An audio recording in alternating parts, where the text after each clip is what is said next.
I just wanna dance and dance till I'm numb and I'm done and I've rattled you to the ground. Can you feel it now? When we're dancing to the stars, I just wanna be someone you remember. A star glowing like the sun. Can't you see my heart is sore and tender? And I just wanna dance and dance till I'm numb and I'm done. Now the rattling has just begun. Can you feel it now? When we're dancing to the stars, can you feel it now? When we're dancing to the stars, I just wanna be someone you remember. Not just one in a million stars. I just wanna dance, dance.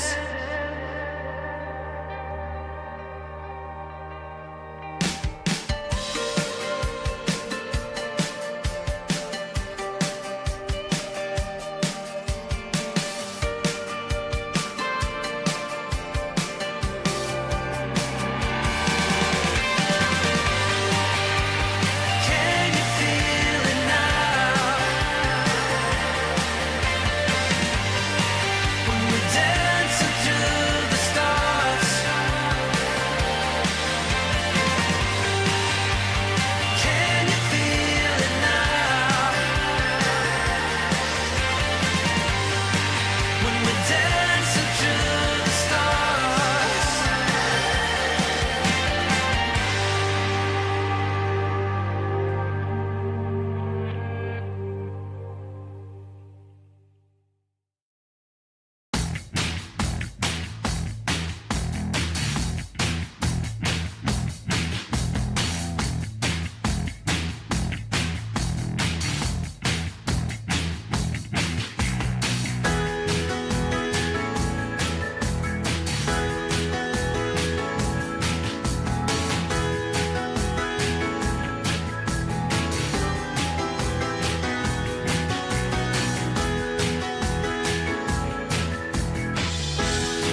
eyes now. Here in the moonlight, don't wait for the sun, don't wait for the sun.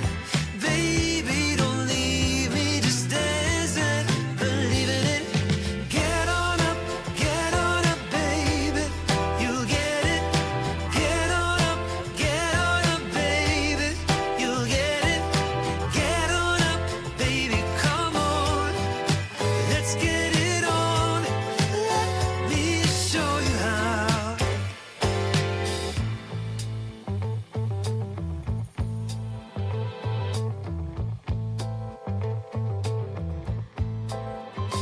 Assume I'm right. Sometimes just let it. Sometimes just let it. Don't wait for the sun. Don't wait for the sun. Baby, don't leave me. Just dance and believe in it. Get on up, baby. You'll get it. Get on up, baby. You'll get it. Get on up, baby. Come on. Let's get it on. Let me show you how. Get on up, baby. You get it. Get on up, baby. You get it. Get on up, baby. Come on. Let's get it on. Let me show you how.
Well, that didn't go off as I planned. I thought I had a little more behind that last. Hey, that sounded alright this time. Let's try it again from the beginning. No. Thank you for joining us here Sunday evening. This is our 5th of 6 Coalescence tables that are starting their first session here tonight. Our final one will be this coming Wednesday evening, 6 p.m. Pacific. We will cross that bridge when we get to it. Little asthma overflow here from the all the wind going on outside, so hopefully we can clear that up here shortly. Worst case, we will bust out a little puff of the albuterol. But thank you for joining us here at Role Playing Unlimited this evening at the 100th Meridian, where the Great Plains begin, where we shall witness the execution of all things. I am your host, Tragically HP, guiding you on this adventure, story / horror for the next few hours. Let's jump into the voice chat. and see what's going on with everybody this fine evening. There's the Ah! yell. You mean even all five? Good evening, everybody. How's it going? Welcome back to the chopper here, where we must get to it if we want to live. Get to the chopper. Hey, at least you don't have to fucking talk to me through my staff every 5 seconds now. Well, I think your new character's gonna have a staff as well. Yeah, the barbarian's gonna have a staff. That makes a whole lot of sense. Barbarians can use staffs. Well, my warlock has a staff. But it only talks to Richter. Do to him, not me. Welcome back, Sunday evening party, and especially Baushi here joining us for the first time. Hello. Hello. Happy to be here. Happy to have you. Looks like Parker is still crafting her character, but we'll hopefully jump into the voice chat once she has gotten there. With a name like Parker, they need to go with the name Peter for the character. And we have our new live setup here for Sunday evening's story entitled New Ford. We'll see just what all that entails, but we have here our starting group of characters as well, 4 of the 5 complete. We also have our oh-so-trustworthy looking farmer named Heslaf, who has joined us in the Text RP a couple of weeks ago. He joined our party having recently been bitten by one of the undead, and it was through our party's healing of him and the ensuing roleplay that we have learned a rather valuable difference between previous Agent Orange campaigns and this one, is that a bite does not necessarily spell instant death. In this case, we will have a different mechanic, which we posted numerous times over the past week since we've been playing this. We will probably address that as well here tonight. And we also have an NPC who, for those familiar with Enemir lore, it's either a very popular name, or perhaps we have the legendary bard himself here with us. And despite being the extra here at this table, we're going to start it off with you as far as character introductions, and we will carry it from there. Okay. Well, Marcel de Brenz. As a matter of fact, he was basically, when he was growing up, he was raised in a foster home, basically orphaned, and they just called him Steve. And as he grew up, in order to pay his way through the orphanage, he had to go out and steal, and he had to learn to con people.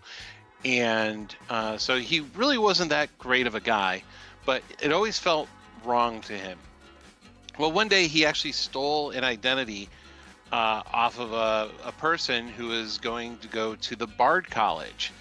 So he went to the Bard College, and when they were asking his name, he saw a picture on the wall, and the title was Marcel de Brenz. And so he selected that name as his own, and the administrator that was admitting him was a little surprised by it, and he goes, I guess my parents had greater things in mind for me.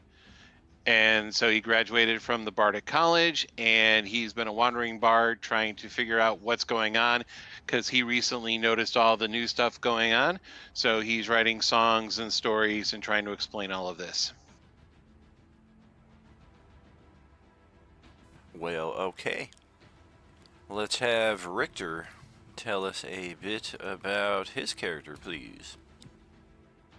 So Ballard does not necessarily know exactly how he came to be in the middle of all this, but he's seen outer skirts of it, but he hasn't had to deal with them directly in terms of the oranges.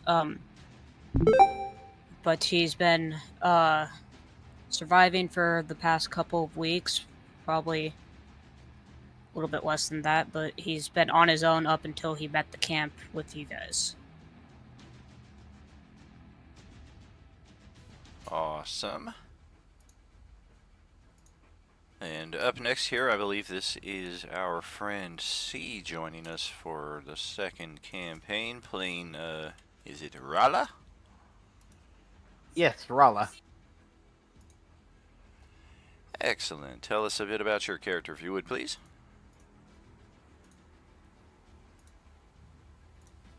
Well, Lala is a bit of a sorcerer and with a sage from the organization known as the Magician's Robe, where she studies all kinds of magic and where they come from and whatnot. He's mostly to investigate a certain incident involving a group of sorcerers being killed off by a kingdom for being deemed to be too dangerous.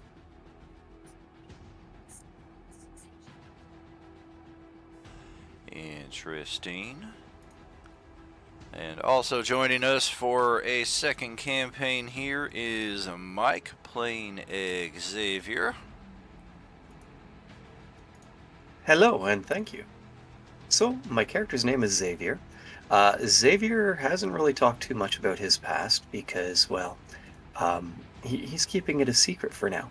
But one thing that you will notice with Xavier is that his skin is kind of the color of, like, black coal, and he has orange cracks that run through it that kind of glow a slight bit. He kind of resembles a human, although not at the same time. I think we might end up calling this guy Ashy Larry. Get this guy some damn lotion! And last but not least here, at least until Parker finishes crafting her character, let's just take a look. Yeah, looks like she's still in progress there. Let's hear a little bit about our Furbolg. Hopefully this token works for you. I just chose one of my cooler looking Furbolgs and assigned that to your character. Oh yeah, no worries. I have a token, but I'll upload it later. I haven't gotten to it. But his name is Lovelar Ithro. He is a sweet, sweet, gentle Firbolg from the deep south with a nice southern accent, but also from a hippie commune. We've talked about it before, but he knows what Woodstock is, and that's all fun and dandy. Fantastic. And our group has already, for the most part, introduced themselves in our text play channel. Parker, I think, will be the only exception, not counting our extra. And refresh my memory, is this just another kind of isolated campsite that we were set up here for Sunday G2? I believe that was the case. I believe Shags was the one who started that, so I don't know specifically. Well, the campsite was set up by one of the other people, and everyone just kind of came along as Xavier was walking along the road towards a town that's just off in the distance. And that's when everyone just started coming out of the woodwork, literally. And everyone kind of gathered at the campsite. Awesome. That sounds really familiar. Yeah, we've had a couple gatherings like this. And we are on the same map as our Monday and Tuesday parties. They are all the way over here, though, investigating this new location on the Lucky Lake that is called Turtle Cove. Meanwhile, some 60 miles away to the southwest, on the coastline. Coastline? Ain't this New Mexico? Well, that's where we find ourselves. The green grass is a little bit more yellow at this time of year with the higher temperatures. And we do have some scattered trees and what have you off in the distance, likely where our group met somewhere over here. And while they are currently hidden on the map, we do have 2 locations that are visible off in the distance. Both of them appear to be larger settlements, but for those of you who are coming from a medieval fantasy inspired setting, i.e. Most of you who are native to this setting, the cities do not resemble architecture that you are at all familiar with. There's one over here up against some green mountains, and then there is another slightly smaller city off to the north, also on the same coastline that you are at. And before we get too much further into it, I see that Parker has joined us here. Hello, hello, welcome back.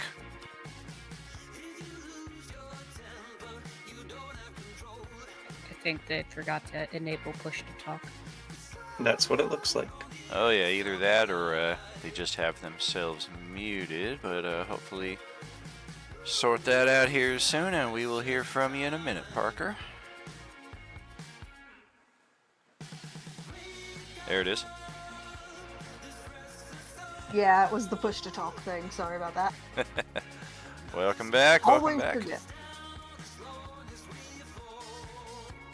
So let's take a look at your character here. Let's jump back to the lineup page here. Get something appropriate for your character sheet. Oh, very interesting.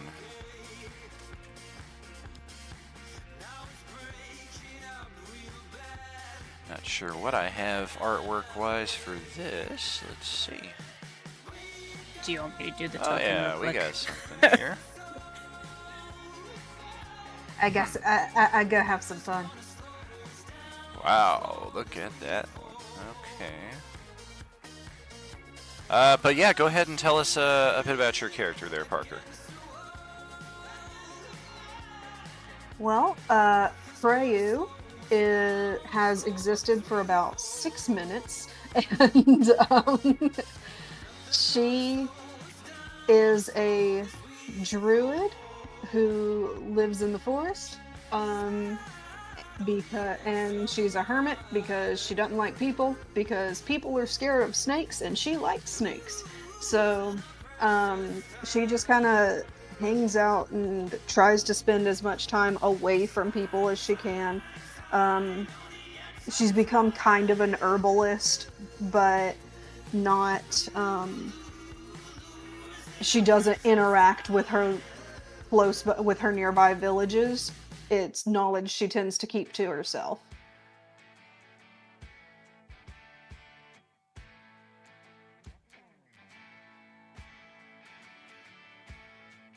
That's all she's really got going for her right now. Works. Very nice. I have a couple tokens here. Have a look-see at these and tell me if either of these might fit the bill. I liked the first one better. I don't like that second one. The one, yeah, I like that one better. Excelente. We'll get that. Get rid of you.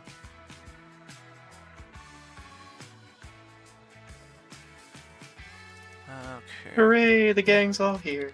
Woo woo woo! And room for 2 more at this table if you're watching and want to join in for some free gaming.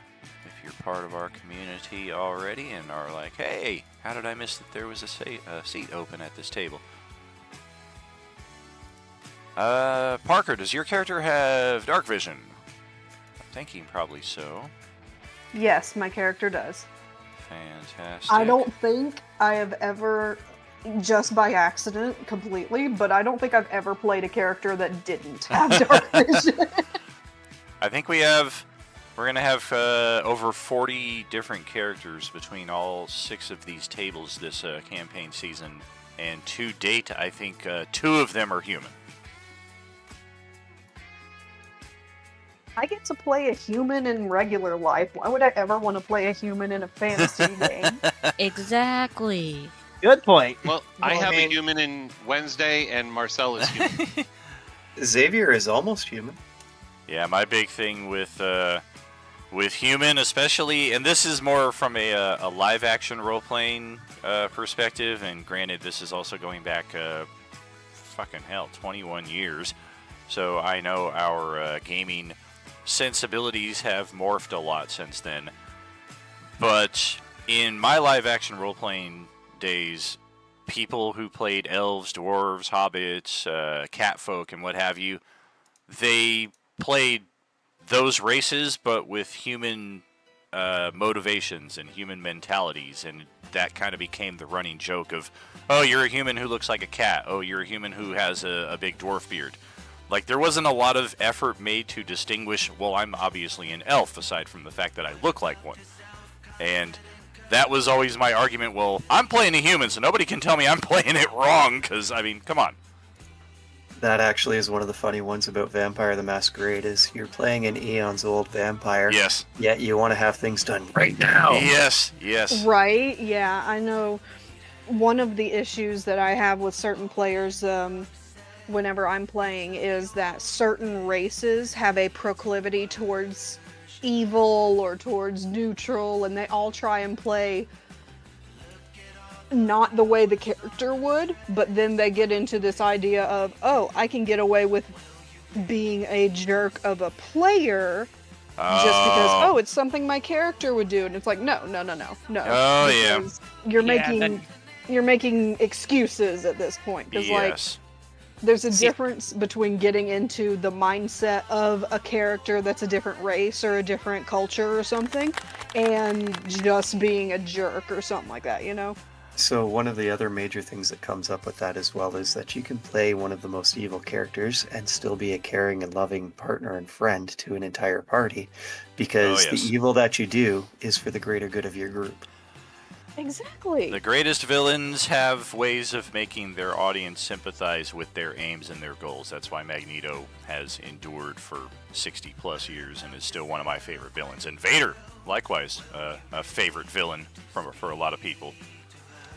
Mine is To still this Harley day. Quinn, but that's just me. Oh yeah, I was mine. like, to this day, I don't think Vader blew up a planet. He might be wrong. But I don't think Magneto was wrong. I don't think he's a villain. Well, some of the things he does are wrong, but the place he's coming from is a place that I think many of us can identify, or at the very least empathize with. A lot of people put Yes. him in the anti-hero categories. Oh, for sure. Yeah, some people would arguably say Punisher is more of a villain than Magneto ever was, just because of the way he goes about his methodology. I am one you of mean those because people. Oh yeah, he's one of the ones that actually kills people? Sure, sure. Right? I have plus Magneto 2 doesn't ammunition. always. So yes, let's jump back over here to our UCore map. So I think I should too. I need to ask, which direction was I coming from, and which village is it of the two that I was walking towards? Because you said there was one to the left of us and one to the right of us, basically, right? Like one up and to the right, and one, or sorry, up to the left and one down to the right. At this point, one is as good as another. The landscape and the topography around us are radically different than what we are used to, so the direction we were going might not be the direction we're still going. Okay. And now I was planning on heading over to the kingdom, in which I probably wanted to go to the right or whatnot.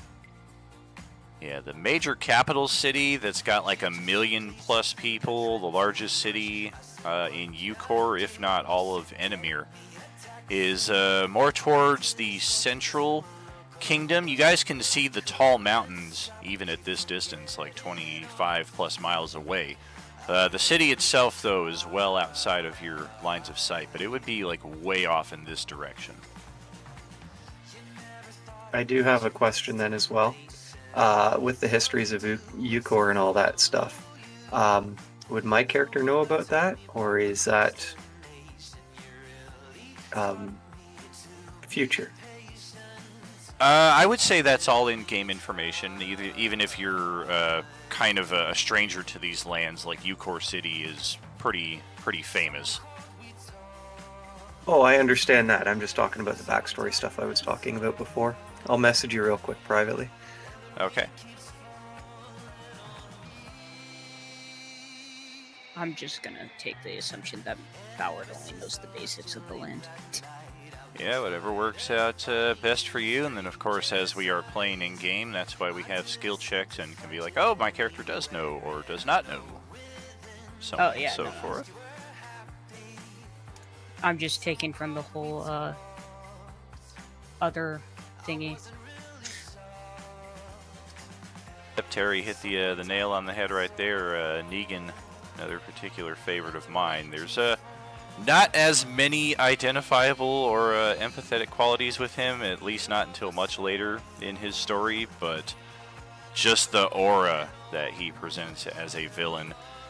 And as a GM of 25, 30 years who has tried on numerous occasions to have the villain corner the party and have them at their mercy, seeing that first debut scene of Negan is definitely an evil GM's dream come true. Yeah, well, let's see. I've played a few evil characters throughout the campaigns, but none of them have ever screwed over the party and such. Even Denshar tried, but never really did it.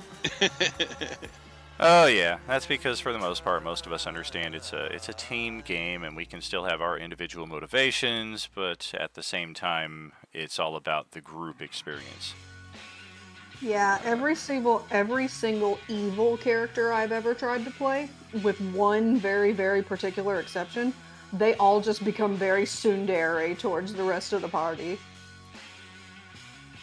Like, how dare you assume that I like you? Ugh. Interesting. So as far as the here and now, anyway, which direction seems more suitable for us, north or south?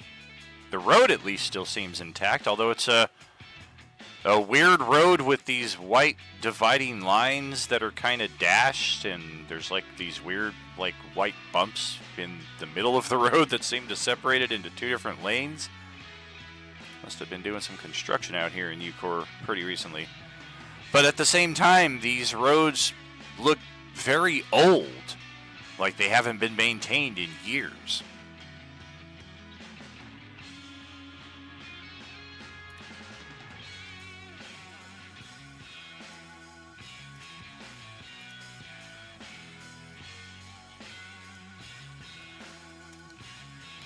Just checking right now. I have to look back a little ways. We've had a lot of chat. Oh yeah.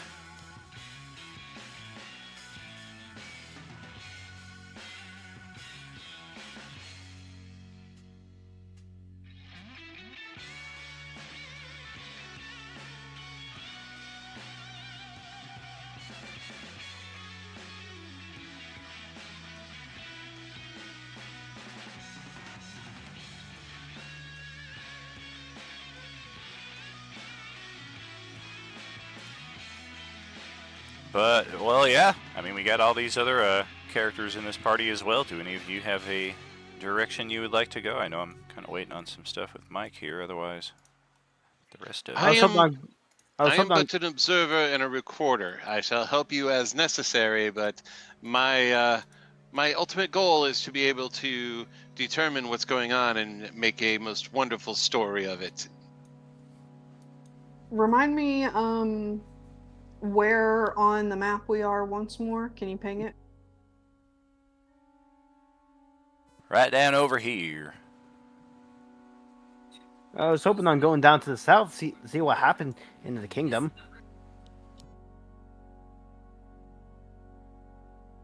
There you go. I've added it. I'm just here for the ride. I'm here with my chest. That's all I care about. I'm just here to kick ass and take names. And I'm all out of names. Yeah, none of you in the I'm chat all out of names. reacted to me just pulling over two like very sizable chests. which is what I would be leaning on at this point in the camp.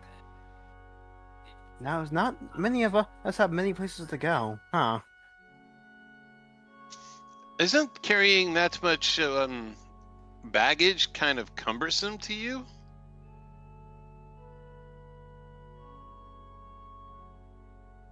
Well, it was when I had to move, but most of the time I would just stick in the one place and just farm. Like I said, I haven't really had many encounters with these oranges, but for the most part, I carry what I can and then put the access in the chest. I'm not hounding on the fact that we're determined to keep everything in the chest if it means life or death.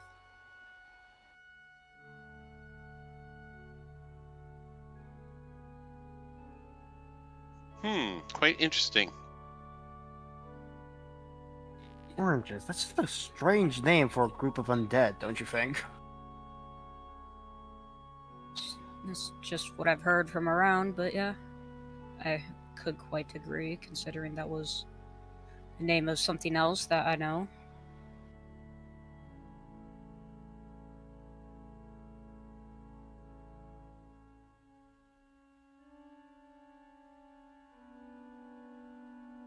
Oh, I see you all know each other. I do apologize for my rudeness. My name is Marcel de Brenz. I am a traveling bard amongst these parts. And if I may I join you for a little while so that I can complete the tales that I've been trying to tell? Well, since this group has expanded from one to many, I don't see why not. Well, Well, thank you. now I don't say appreciate that. You can never.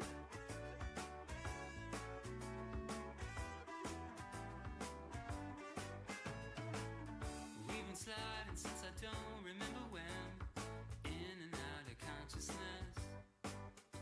Well, this is awkward. Oh, do you object to my presence? I mean, I can leave if you wish. They call No. me Xavier. It is a pleasure to meet you. No, I don't object at all. My name's Raleigh. It's good to meet you. Ah, the pleasure is all mine of meeting all of you. The name's Lovelock. Now that we're all big buddy and good friends, why don't we and he like starts looking around. Why don't we find some place, cause it's getting cold. Well, unfortunately, I think it's probably always going to be cold from here on out, but I do agree we should probably start moving. Well, I suppose Well- that will call into question how we gonna move all this loot. Well, if other people want to pick up some of the stuff inside of the chest, they can. I'm not opposed to it, but we don't have to take any of it either. I have quite a substantial amount already on me, so. Well, what is in the chest? How heavy is the chest? Well- I just kick open both the chests, and then you just see piles of gold. Every 50 gold weighs 1 pound, and he's got a lot of gold in there. So I already did the math before the campaign, but I currently have 23,800 on me, like holding on me, and there is 27,192 in the chest. Jesus. That's Is a lot that of- gold? That's gold pieces or that's pounds? That's gold pieces. Okay, because I was like, I don't think anybody's going to be lifting that if it's the pounds. Well, I'm also an 18 strength barbarian, so that's part of the reason why I'm able to carry so much. Well, if you're just offering it to everybody that's here, I wouldn't mind. And Xavier will walk over to the chest and pick out about 1,000 gold, if that's okay. He's not going to stop you. And mind here's him- something that J-Man did not... Well, let's see if he was, using this. That's a variant. Okay, so yeah. He did not bring this, fact up. And I don't don't know. Maybe he was looking in a different area because he said something about 15 times. Maybe that's just the absolute maximum that you can carry. But this is an important distinction and much more fitting for the way it's going to be, so that we don't have everybody just carrying up to 1 ounce within their maximum capacity and still moving light as a feather. So, strength score 5 times, you are now encumbered. Your speed drops by 10 feet. If you're being pursued by guys who move 50 feet around and you're encumbered, that is bad. 10 times your strength score, you are now heavily encumbered, which means your speed drops to 10 feet. You are almost motionless. And disadvantage on most of your physical checks. Oh, so Well- my character was already at the encumbered then when it came to not having the gold.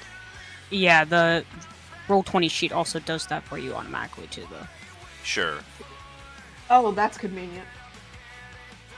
Well, no, because my strength score is only an 8. So Oh. 5 times 8 is like 40. 40. Yeah. And my starting gear is 105 pounds. Oh my god. That doesn't. Because your weight, your maximum weight that you can carry is 15 times your strength. Right, but Correct, that before you're puts absolutely me, just bogged down and can't move. But if he's carrying 100 pounds and his 5 times his strength is 40, he's now encumbered. right, and that's just by carrying my stuff.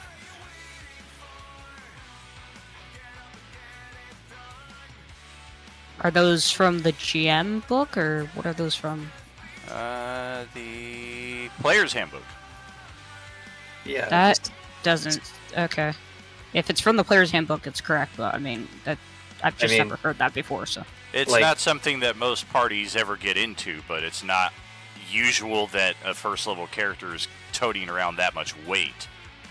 well, No, I know, one of the even things saying right off that the is bat that- is leather yeah. armor is 10 pounds. Hunting But- trap is 25 pounds. There's like my weight minus 5. yeah, but like even ignoring the gold amount or anything like that, it just seems weird to me the fact that he can't even carry his starting equipment without being encumbered. Well, what's his strength score again? 8. That's the answer. If his strength score was a 12, are you still in the same boat? Like Yes, if your character works because out that would just only be a little bit? 60 and I'm at 105 pounds.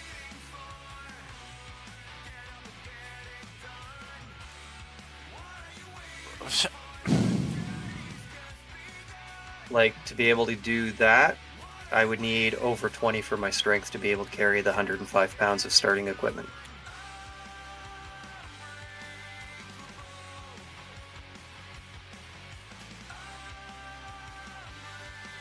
Looks like you're going to be leaving some of that stuff in the box. I already said I wasn't supposed to leave it in the box. I don't care, but I'd like to take as much as we can, And to think, just in and, case. and to think, my strength score is kind of worse. I have a 7.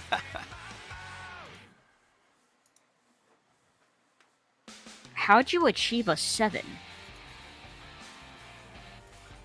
Rolling. You're not supposed to roll, it's supposed to be It's, all it's standard array. Standard array. standard Oh. array. Oh, sorry. I apologize. I'm sorry. Oh, good. So yeah. I don't know. Here's how I see it. If your character is carrying your dungeoneering equipment, your gaming set, your trap, while you are physically maneuvering about in combat, then yeah, you need to have a very, very high strength to not be encumbered by that.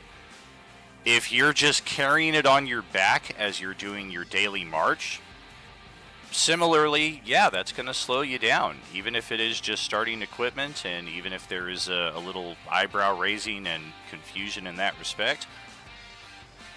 There's not always a need to carry a lot of stuff. I understand that. I'm just asking because of the fact that I think most starting equipment comes to about the same amount of weight value. And with that rule that you have set in about the excess 5 times, I think that means everybody would be encumbered right now. That's certainly worth exploring.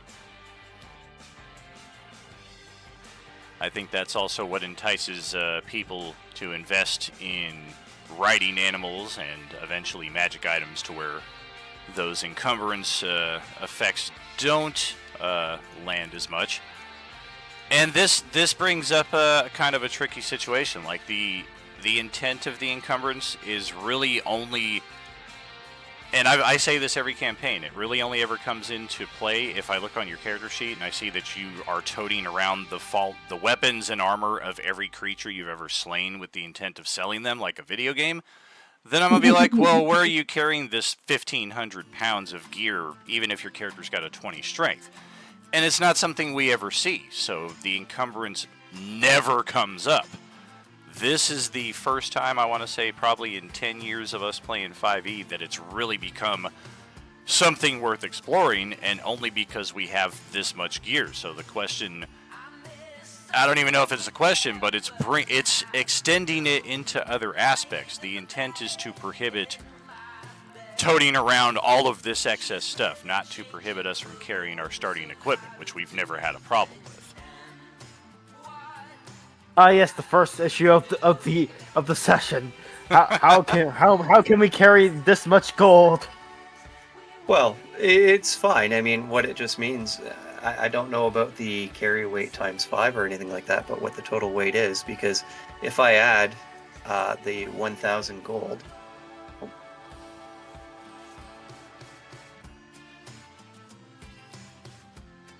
Well, divide that by 50, and that's how many pounds it is. And now so you as soon as encumbered yourself by carrying 1,000 gold. As soon as I add the 1,000 gold, that puts me to 125.76 total weight, which puts a notation that says I'm over carrying capacity, which means I can't carry that much. I just want to let it be known that Lovelar can carry 200 more pounds of things. So And that's his max, or that's his times 5? before being encumbered, he counts as large in terms of Do you have powerful determining build? carrying capacity. So with powerful build, what's your strength right now? So powerful build just times 2, whatever it is. So he times this by 15 and then times this by 2. Right, but I'm asking for because you're encumbered at 5 times your strength score, right? So he would be encumbered at 10 times the strength score. So what's his strength score? 11. So that means that he would be encumbered at 110 pounds.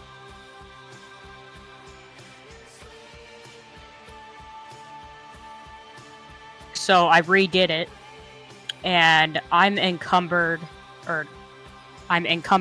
for the 5 times at 1,300 gold. Oh.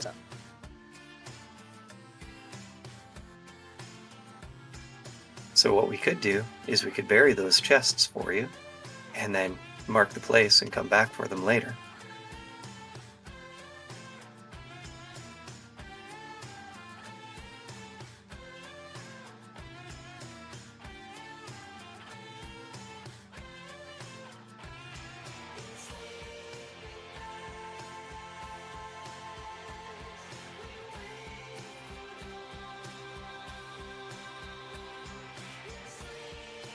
I mean, I highly doubt we'll... Sorry, I was typing. I highly doubt we'll come back to them, but I suppose it can't hurt to bury them, and if we do come back, we do. This may seem like a very bizarre question, but why are you carrying all this gold anyways? I mean, did you just happen to miraculously come upon this gold? Did it just appear in front of you? Did you get it from a large city or something where you couldn't go and get them converted into gems, which would be lighter and smaller? Or are you just trying to impress everybody with how much money that you happen to have? The money was from a friend who went missing. Let's put it that way.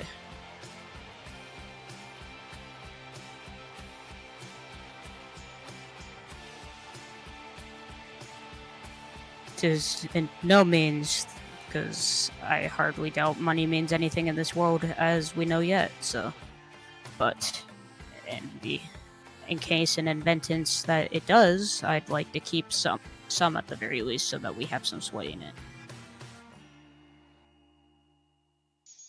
Oh, all right. Because I mean, I remember, for most towns that I've gone through, most bars and taverns and stuff, a few copper here, a few copper there. Most villages don't make more than a gold per, 6 months, and you've got enough to, make us the target of every criminal that wants gold and have it slowed down. So it just confuses to me why. And you were traveling by yourself before, so who was helping you carry all this? While Well, they're to- doing this conversation, Xavier will start digging a hole. Well, it wasn't really carrying. I kind of dragged them most of the time, but then again, I kind of just kept to myself in a shack out in the middle of nowhere. But I mean, like I said, most of the time, nothing would disturb me. It would be mostly just normal creatures, not any of these oranges that we've heard of. But I thought you put wheels on the bottom of the chests and you rode them like 2 giant roller skates. shh, I was trying to keep that secret. Shut up. Hey, stop stealing the secrets to the helping country, all right? I didn't know any, but I bet you looting them from some old some shit shipwreck or something.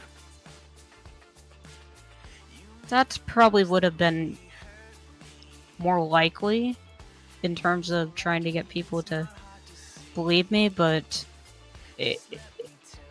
it's a little complicated for me at the moment to tell exactly 100% how I got this.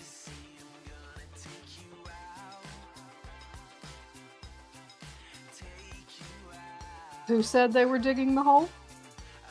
Shags, or, I forgot character names already. I'm really bad at names, so I have no idea about the character names. Xavier said they were digging the hole.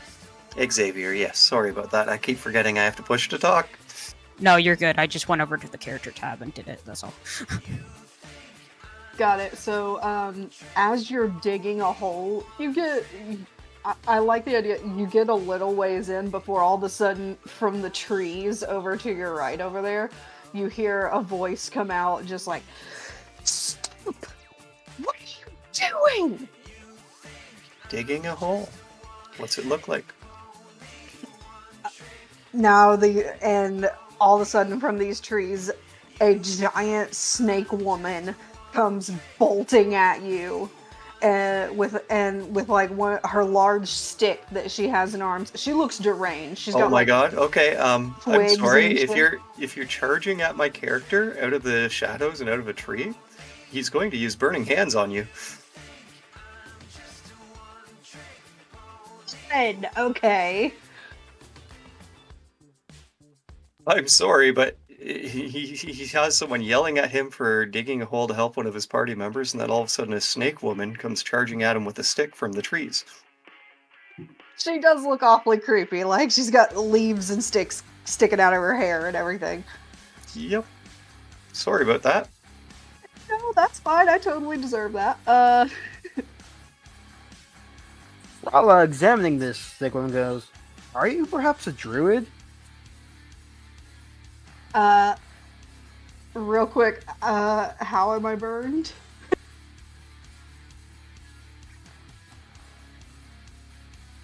It would be 6 fire damage as a cone of 15 foot of fire comes out of his hands. You can make a DC 15 save for half. Yeah, I'm gonna do that. Dan, were there any her race in the old coalescence? There were not. Okay, then never mind, I would not know.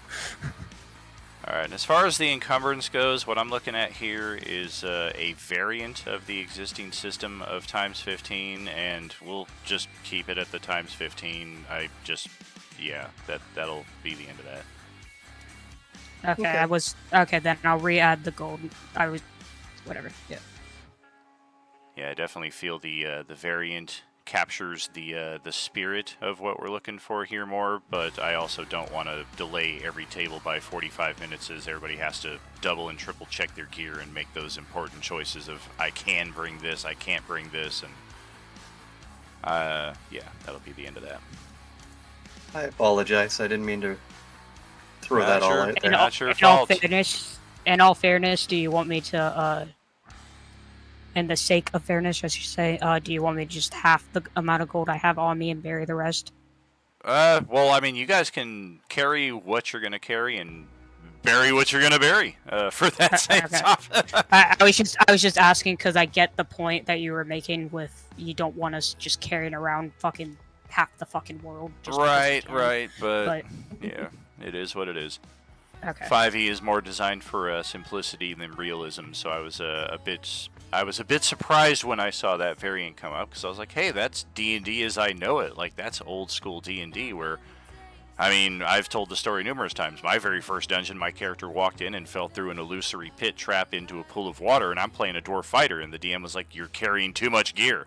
So I lose my armor, You're I'm just still gonna carrying too drown. much. I lose my axe, I'm still carrying too much.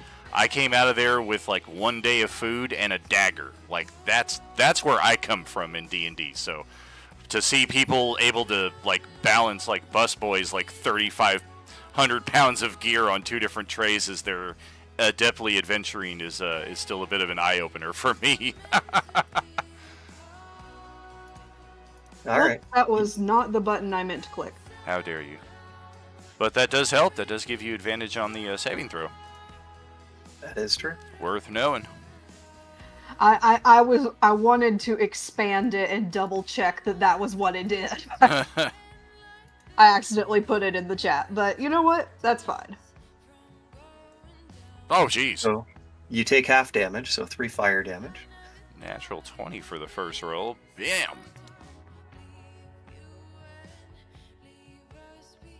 All right, like yeah. Jeez.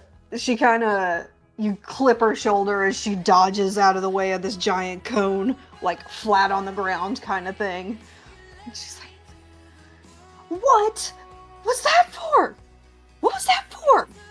Came charging at me out of the darkness. I thought you were attacking Because me. you're digging in a sacred location. What do you think you're doing? No one told me excuse- this was a sacred location. Excuse me, ma'am. Do you Yeah? happen to be a druid? She just kind of looks down at herself and looks at her fancy stick and everything, and she's like, "Yeah." Just really That quick. explains it. Just really quick, everybody is in their current form. Nobody's covered in illusion or anything else like that. Nope. Yep, I'm still. I mean, I always wear a As I mask see of him. some type, but I assume you can't see past the 4th wall. Take Depends on how Then high I they was- roll the perception. mask off. So, anyways, Not even we're that sorry. mask, just in general. I mean, We're sorry, ma'am. We didn't think this was a sacred ground. So we were helping our friend here to dig up a hole so they could bury these chests here. Well, fill in that hole there and move it like, say, half a mile that way. And she points off into the distance. half a mile? That'll take 1,000 hours. Well, it's either move or get haunted. And I don't think you want to get haunted.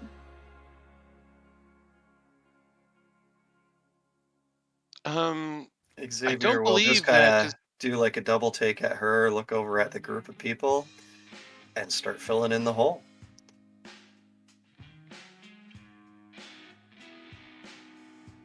Yeah, I don't believe that's how hauntings work.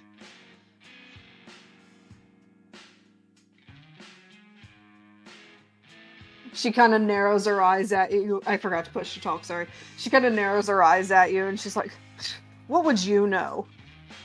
Oh, I know quite a bit. I've been around quite, and I've actually been to the Bardic College. So we've learned quite a bit of things about magic and arcana and how things like that work. And hauntings are generally because of the restless spirit of a tragic incident or accident to that location, that the spirit of that person tends to be vengeful, and that's what causes a haunting. Have any of you seen anything happen that's out of the unusual? She holds up her hand, like to gesturing you to stop talking, Can I- and she lowers her body down to where Xavier is filling in the hole, and kind of puts her hand on the back of his for a second, like pausing him. And she scoops up a handful of dirt and holds it out to the bardic person who was talking, whose name I totally know. Marcel. Marcel, thank you. She holds it towards Marcel, and in her hand, in the dirt, you can see like not necessarily a family, but you can see several grubs and other bugs inside the earth in her hands. Can I make a history check? Like if this could cause a haunting or something?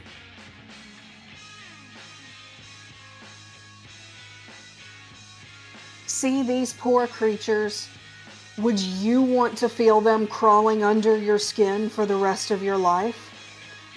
Looking for the darkness that you took from them when you ripped them from the earth? Well, I'm not sure about crawling Yeah, I under don't my think that's how skin, bugs work either. but those grubs could be a good meal. Can I make an arcana? Can I make a check to see if those rublings could actually do a haunting? Yeah, sure. Arcana? That could work. Nature probably also fitting.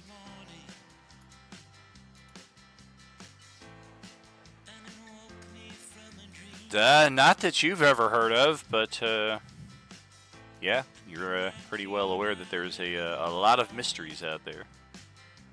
It's it's not. Well, it's out of my knowledge. These things could exactly cause a haunting, but yep, there's a lot of mysteries out there. So, I assume then you weren't trying to attack me? Of course not. I'm a peaceful person. Okay. You know what I mean. You came charging at me, waving your stick around. It made me think you were coming to attack me. I apologize about the fire. And then he concentrates for a second, and some holy light basically goes from him to you. Why is it spicy?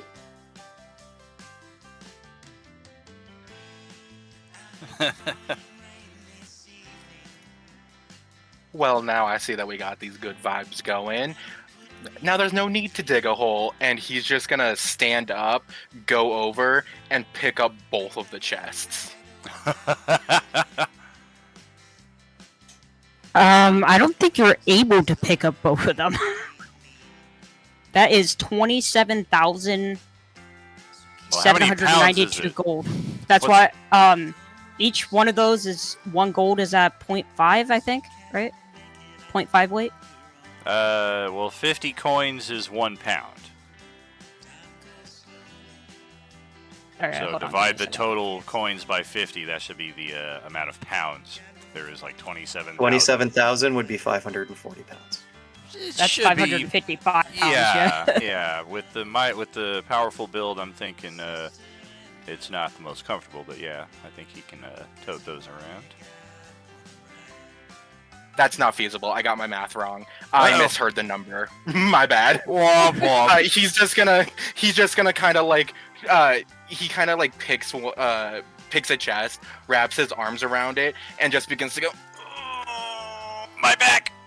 My back. I just look at you and I just say, why do you think I told the bard over here that I pushed and dragged them and not carried them? Well, now why don't you drop the tone and we can figure out another solution? To We have What to go good right is to that that yellow zone. stuff gonna do you anyway? Is it food? Honestly, I have no clue. Gold was currency. I'm not sure if it still is in this apocalypse that Reality, you're yeah. talking about. With the oranges? I've never known oranges to attack people. Well, And he just kind of looks wistfully for a second. Heslef chimes in for the second time. I mean, gold, it has its value, whether it's in coin form or raw. A lot of people accept it as currency. Well, She It's like you're kind carrying around Fort Knox. she kind of leans towards the box and gestures, asking to pick up one of the pieces. Fort Knox. I've heard of many forts in the area, but not that one. Do you know whereabouts that fort is? I think he means Fort Nadiara. The one to the northeast? Yeah, Fort Nadiara. Or maybe The Fort what? Nolan. I've never heard of these places before. I'm gonna look at the snake Fort person Nolan? and just give them a nod. Yes, I've never heard of Fort Nolan or Fort Knox.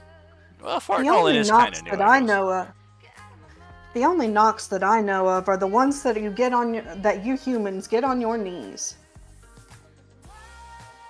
My mother used to talk about them. She says it, kind of looking at them as she bites into the gold to see if it's edible. Well, I it just does have shake, some give to it, but it doesn't taste good. I just Ugh. shake my head at you. She shrugs and flicks it back into the box. Oh yeah, no, I'm taking some incredibly detailed notes at this point about all of you. That's fair enough. Yeah. I drew it at heart. Either way, you guys said you wanted to head to the southeast. Perhaps we should get going. Are you going to be able to drag that pair of chests? There would be no point in dragging them. It would only slow us down. Well, if we run into any of these oranges, we could always drop them and continue running. What time of day is it? Good question. Let's see. It is 7 in the morning. And Well, we've got plenty of daylight ahead of us, so yeah, the sooner that we get going, the easier it would be to make use of the daylight. I agree. So the question is north or south? Well, you North guys or had said this way? southeast, so we may as well head southeast.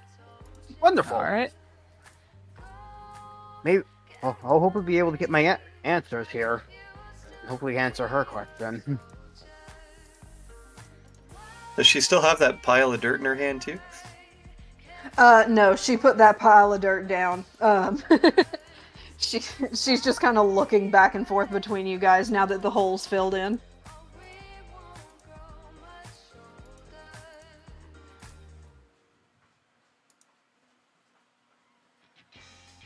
Let's So, extend wait, our range You here.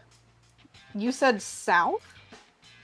Yes, southeast. There's a village down that way, and he just kind of he points down the road. Why would you ever want to go there or go there to the village? I just get a little closer to both of you, and I just look at Xavier, and I just say, "You do realize she's a forest dweller. She's not going to want to go into any civilization, right?"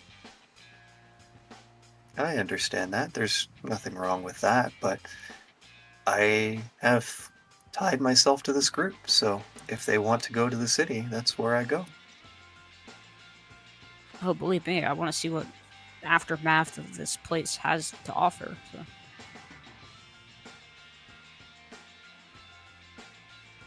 Well, I don't know what good that's going to do you, but I know they do have some food, I suppose. But hey, Love if you is get gonna tired- like wrap his arm around the snake lady and grin and just go, perfect. Now we got ourselves a little merry entourage. Why don't we get on going? Perfect. Onward. As Rala opens up her book and starts writing stuff down as she walks along. How big this guy is, because I love the image of this guy dragging this 30-foot snake lady. 30 foot? Yeah, Well, she's 30 feet. Yeah, she's 30 feet long, but she's only Wow. medium height. First thing that came to mind for Yeah. me was Deuce Bigelow. That's a huge bitch! I was Lovelar actually is 8 contemplating feet playing a tall. Naga as well. Yeah, she's like, even though she is medium size, quote unquote, she's like 30 foot long and like 700 pounds because she's nothing but giant snake and muscle, you know?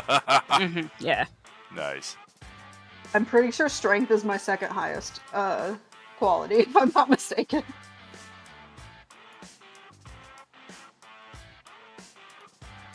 Well, as we make our way to this point in the road, there is something unusual for many of you, slightly familiar to one of you. It is a metal post with a green sign sticking out of the sand, and the words that are written on it are indecipherable to all of your starting languages. Aside from one of you who can read English perfectly well, and the sign simply says, Roswell, 9 miles. Oh no! Does somebody want to speak up and say who can read that? Yeah, Roswell. I haven't been there in a hot minute. I don't think since. And he kind of sucks his teeth, thinking, since oh gosh, what was it? 5 years ago? No, that was always a fun time. They got those little green spooky alien things. Xavier has a very perplexed look on his face because he doesn't recognize the name of Roswell either. You can read this? Well, of course I can. Can you not all? I just look at the Xavier rest of shakes the his head group. no. Not exactly. No, I would need magic to read that. Well, now, that's interesting. You all are a right weird group. I like you. So we could go to Roswell. They do have some great food there. If you're interested in food, Snake Lady. That's one of the few things that are necessary in life, so yes, but I am not interested in town. I mean, if they still even have all the food that they used to, but it's worth checking, I guess. Looking at it from a distance, you guys can see the city clearer and clearer the closer you get. And as we have discovered at a number of our tables here already, heavily saturated sites of the Agent Orange virus, such as Roswell, have a persistent gloom over them, which so far, as we've discovered, has not had any impediment on dark vision. But for those who are reliant on torches, lanterns, etc., it does seem to hinder the dim light side of those items. The bright light, it doesn't really prohibit, but the dim light, it does. Would Lovelar recognize that as orange? You would, yes. He kind of stops and stiffens up, and he goes, "Well, goddamn, they got here too. Why did they hit in here?" Well, I don't think Roswell is quite the way to go. I do think that we need to move past it. I don't recommend going there. Why not? You I see still the need to figure snake out- just like, you notice that she's been like kind of getting slower and slower and like metaphorically dragging her feet the closer we get to the city. And when you say that, she like visibly relaxes and just the whole body just goes kind of thing. But they still need to figure out how about those sorcerers. I can tell you for sure right here, right now. We go into that, who knows what's going to happen. I'd be remiss if anything else was alive in there. And you can kind of like see him stiffen up, and there's like a trace of anger across his face for just a moment. Hey, While I don't know much are about you that okay? magic, are you okay?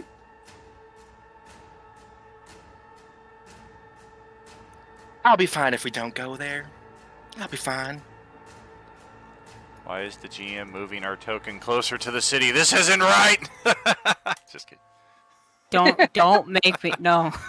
don't do this. Where's Don't- Nihilus? With the nervousness that this fella seems to have, Xavier is going to basically be put on high alert and just be like scanning around, watching for any movement, anything else Get like that that might be bitch off my screen.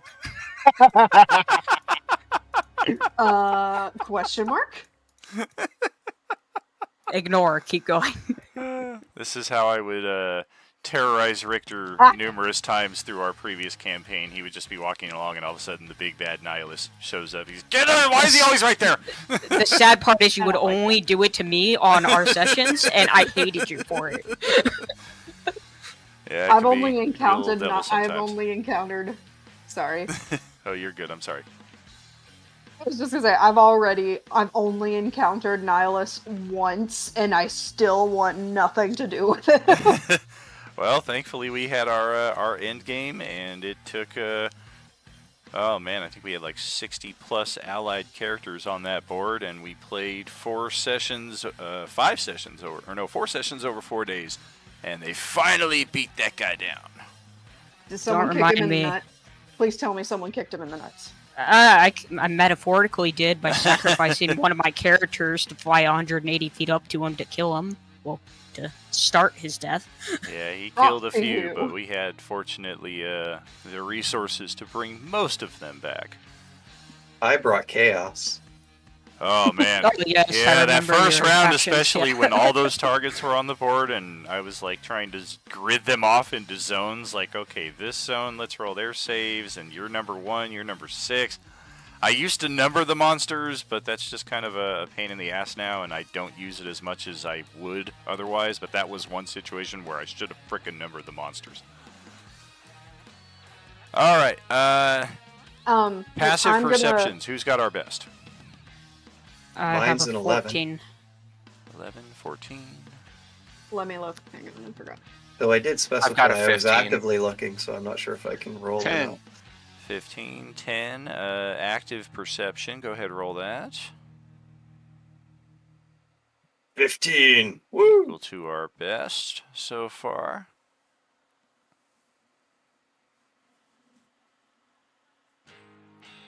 Okay.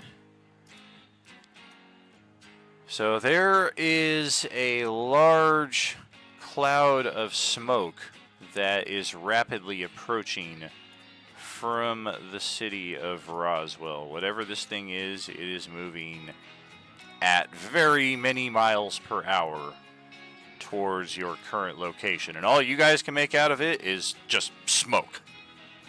Is it just normal colored smoke, or is it like? It is. Okay. Yeah, I agree with him. I feel like she kind of gestures to Marcel, and she's like, I agree with him. We should probably avoid that general area, and we should probably avoid it quickly. I'm just gonna reach for my great sword, and I'm just gonna look at the rest of you and just say, "All right, we can retreat if you choose, but I will be watching the back just in case." Can we see in the distance this place over here? There is just the tiniest indication of the small forestry town of Delan, which coincidentally enough is the starting location for the very first Animir campaign all the way back in 2002. And from what glimpse you can make of it from here, it looks unaltered. Unlike I was 6 years old. wow. Why don't we go there? And he points towards the other town. Raul looks at the Raul, the city. Raul with the smoke sorry. clone in, along with giggling on. Sorry, Glux. Maybe Oh, some you're other good, buddy. time." Take your time. No, it's just speaking in character. Oh, gotcha. My bad. Just goes like, "Sorry, Glux. Maybe some other time."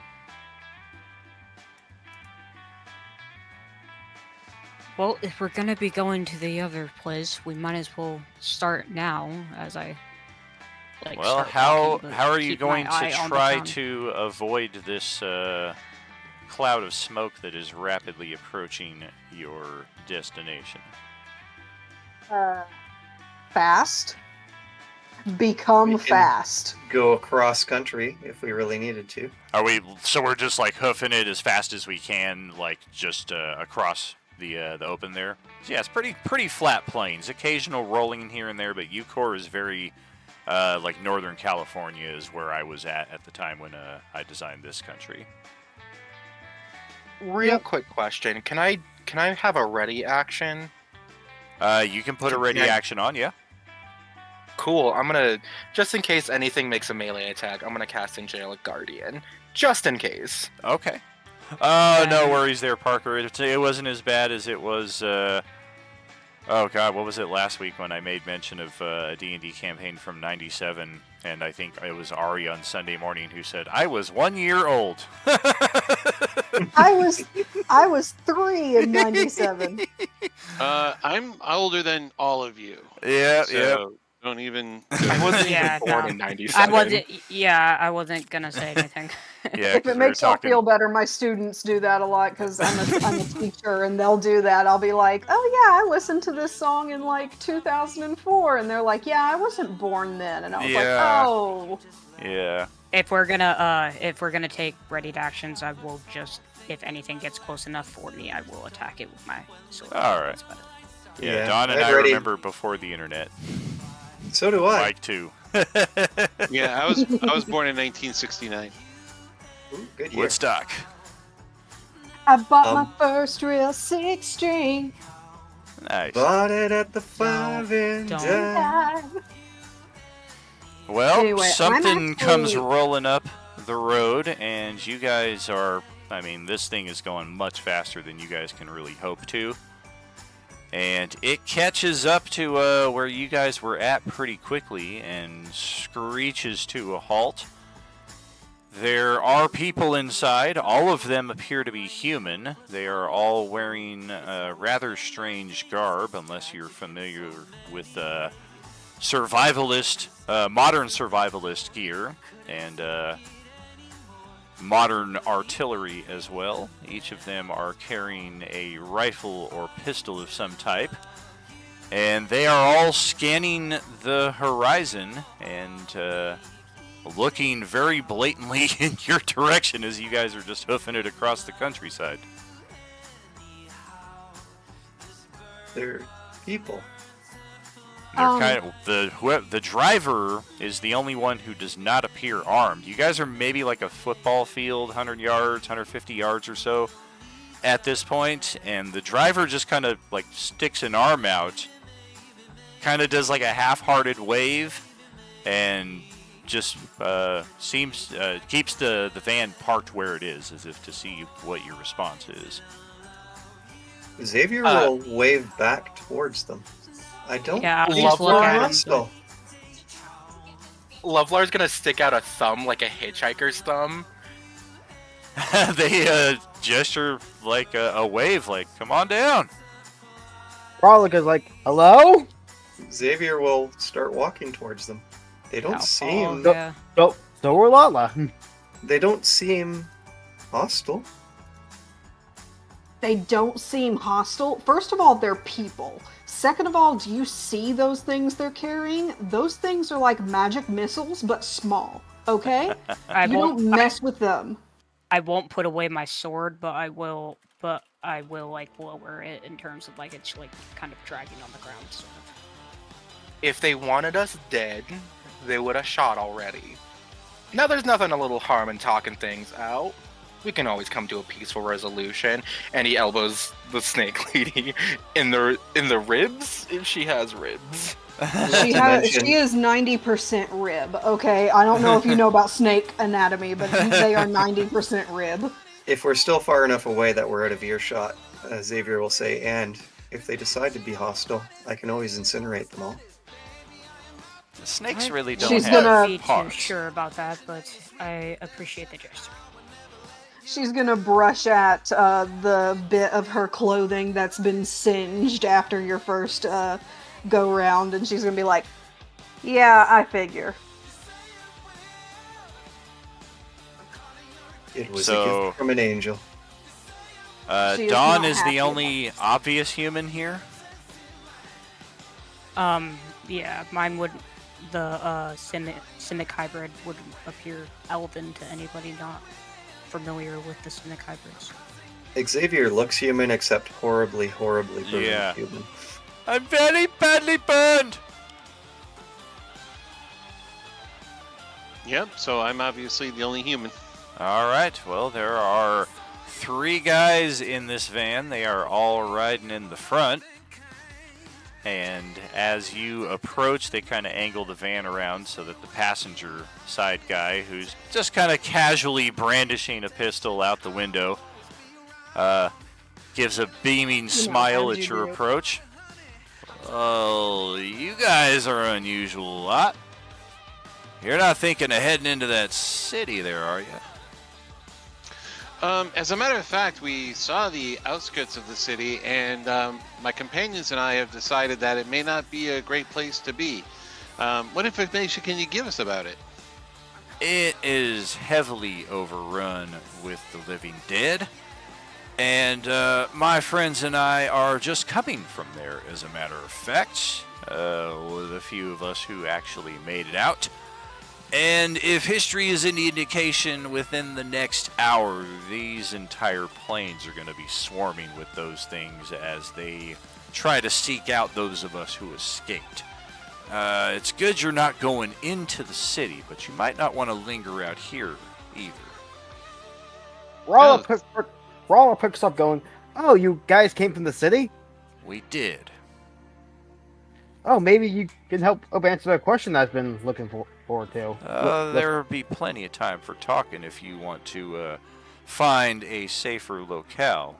For the time being, well, what say you to a lift up the road? See, we all get a breath and a nice drink of water. Xavier That is sounds- looking at the vehicle because he's never seen anything like that before. Right? And he's like, well, I did see that town over there, and I point over towards Delan. It's a little further away, so would it be safe, do you think? We haven't been over into that location yet. That town is, do you know anything about it? I do not. This entire area seems very unfamiliar to me. I don't think I'm where I was before. That makes a common tale then. Why don't y'all hop in though? And the back of the van opens up by remote I want to see the control. candy first. I I don't want want to make that mistake again. While all that's happening, Ballard will just put away his sword and just start walking around the van, like looking at it, Yeah, more there's, intrigued about it because it's a little bit less high tech than he's used to, or was used to. sure. Well, Where there's- are I the am- horses for your carriage? Inside Don't be of silly. the It's a van. yeah. What I'm is gonna a say, van? Prue is also gonna start looking all around the van, but mainly because she can basically circle the van, and so she is trying to figure out how she's gonna get inside this creature. Certainly an odd a thing, but might as well have fun and see what it's all about. Xavier is going to peek his head in the door that opened up and look inside. Marcel has never encountered anything like this, but he acts as if this is like completely normal to him because he's just calm, cool, collected. So yeah, he's gonna get in the van. All Rolla right. heads on inside and get the seat. Yeah, there's 2 rows of seats there, each lining the sides of the van in the back. There is a human lady sitting in the back, also with a rifle across her lap. And she is just all kinds of scratched, banged, bloodied, and exhausted. It looks like she has been through the ringer, and she just gives you guys a very exhausted nod as the door opens up. And kind of like Marcel, this is probably the first time that she's seen a group of people so strange, but at the same time, she's just like, whatever. I'll Oh just my! Do you need before some I get- assistance, man? before I get in, I'll just go ahead and go over to the snake lady and just say, "Do you need help getting in?" The lady inside the van heaves a sigh.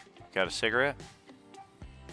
Oh, I was talking. I was talking to Tabashi, not the lady inside. Yes, I'm answering Mike, who was talking my bad, right my before bad, you. My bad.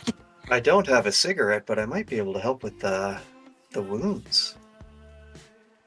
He reaches forward. May I? No objection. And he does a little chant and touches her with Cure Wounds. Oh, very nice. What are we looking at? 7. Oh, shit. Yeah, that will restore her back to full. Yeah, she was pretty bloodied, but yeah, that will help out a lot. I take the loot off my back and I start strumming it nonchalantly. I'm just gonna resignedly kind of just, the more I look at this van, I'm just gonna just nod with a defeated posture, like, yeah, probably. I'm gonna open up my book and start writing down more names I can think of. Once everyone else is inside the van, I'll just try to pick up the snake lady and shove her into the back of the van as I climb in. So like So my very first of all, like I said, this is a very large snake lady, so I'm since everyone else was in there first, I'm imagining her on top of just draped over everyone's lap kind of thing. My And I'm just hope sitting is there. everyone else will help me try to pull you in. Wait, since how you said tall- you're 700. Or long is she? She said She 30 is feet. 30 feet long. Holy, that's like colossal. Like I said, she literally can encircle the van. Dan, when did you start letting colossal characters be part of the game? No, that's normal. She is normal height. She is considered a normal sized character or a medium sized character, but she has 30 foot of snake behind her. See, I always thought those were the Naga that had that, and the Yuan-Ti were the ones that still looked humanoid. It depends on There the wasn't- variety of Yuan-Ti as well, because they have a few Yeah. different sub-races. Yeah, Well, cool. that's I'm a Naga, not a, but they didn't have an option for Naga, but that's what I am. I would usually go on full on snake and whatnot. That's hilarious because I was contemplating playing a Naga. Yeah, I heard you say that earlier. I was like, oh, that would have been fun. Lovelar is gonna turn to the driver and just go, "Now, what make and model is this? I prefer to drive in a Volkswagen. They always got the best room, but this one will do in a pinch." Is your skin also cold to the touch as a normal reptile? Yeah, I'm it's very much like a normal snake. You would notice that Xavier does give off a little more heat than normal. I draped over everyone's lap like a blanket. I am enjoying this warmth. If I'm What? not mistaken, it's a 67 Chevy. Ooh, What? now that is a good one as well. I traveled in a few of those a couple back in my day. Some Now, I do appreciate modifications, you of for the course. lift. You Oh, seem I posted the familiar Naga with this. stats and stuff in the chat. Well, no. Yeah. No. Well? What kind of name is that? No. Xavier is looking at the gun that the woman is holding as well. And he's just like, what is that? She just kind of holds it up curiously and raises an eyebrow to the question. It's a gun. What does it shooting? do? For shooting people? She kind of looks around at some of your equipment and finds one of you who has a bow and kind of points at that. It's like 10 times better than one of those. What kind of ammo does it use? It uses bullets. Okay. Lovelar is also Not- looking okay. at you guys strangely, like you should also know this. You need a weapon to be able to shoot things from a distance? Doesn't everyone? Even at the most basic level, you have to pick up the rock before you can throw it. I just summon arcane energy and fire it at people. They're a little bit crazy. I've been traveling with them. She laughs and calls up to the guys in the front. I think this one's on acid. If you want to witness, I saw it, and also I would prefer just hand to hand instead of ranged. But As part of my performing, I start using prestidigitation to start creating some sparkly lights to go along with my music. She seems to Oh, kind of register that she's also been magically healed within the past few seconds. And That took her a while. just kind of raises an eyebrow and is, well, it's a different world. Well, it just takes Apparently. a look. Well, it just takes a look and go look at the look out from the book, going. You haven't heard of anything like anything of the Arcana? after she says Like this the is a different occult? Not They really. never associate with the occult. She literally she hisses at the Yeah. Well, suggestion. Yeah, My the powers- lady nods along with the hissing snake, although she seems a little kind of terrified that you're also on her.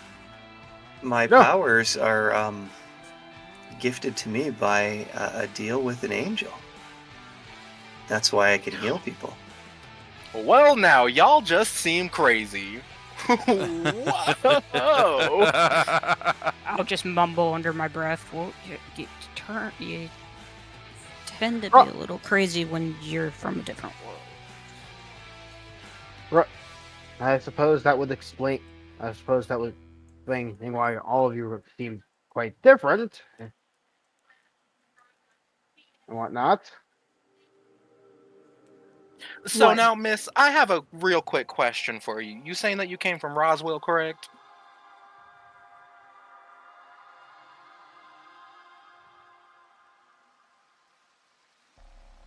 Were you talking to me? He said the- miss, so I think he's talking to the DM. Oh, sorry, what's going on? Lovelar turns to the lady and just goes, well, now, Miss, I do have a couple questions for you if you don't mind me answering. You did come from Roswell, correct? Just recently, yes. How in the hell did they get Agent Orange on American soil? I thought they weren't supposed to be using that here.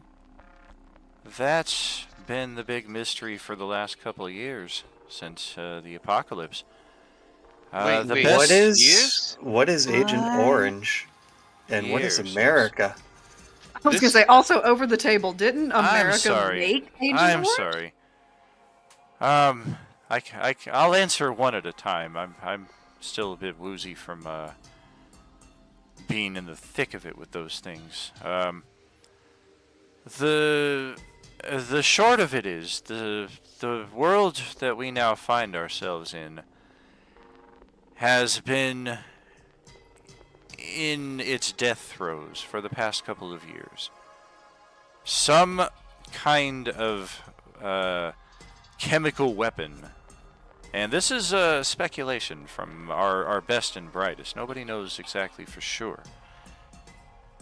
But a chemical weapon that was released in an overseas conflict that you may know as Vietnam. The after effects of it, combined with a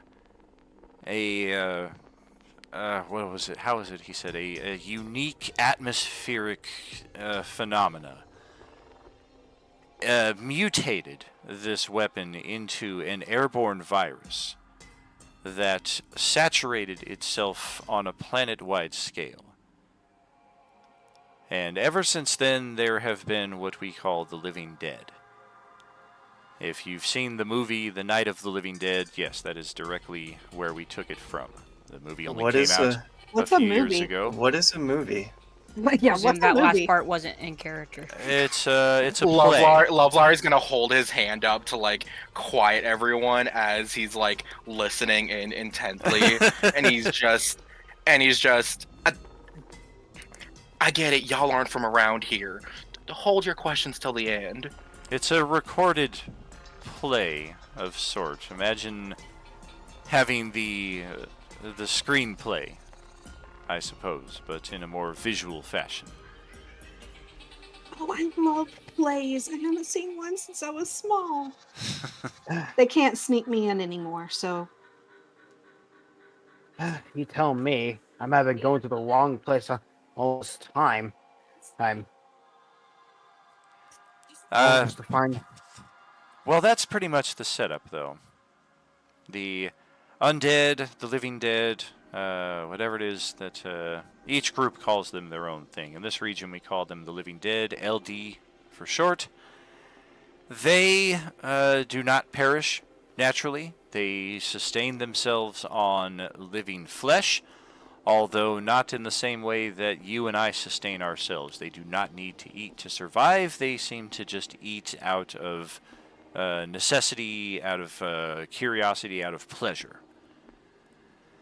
It is known that a single bite from one of them will infect you, and you will begin the transformation into one of them within a matter of hours, a day at the most.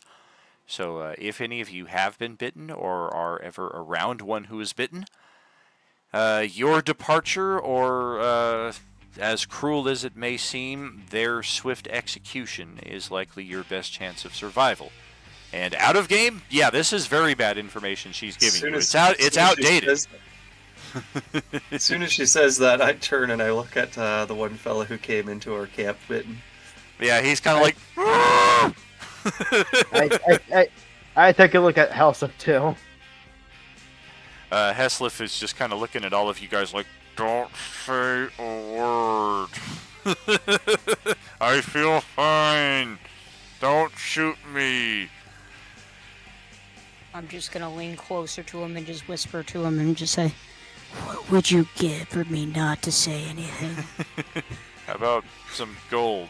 I'd rather some candy right now, man.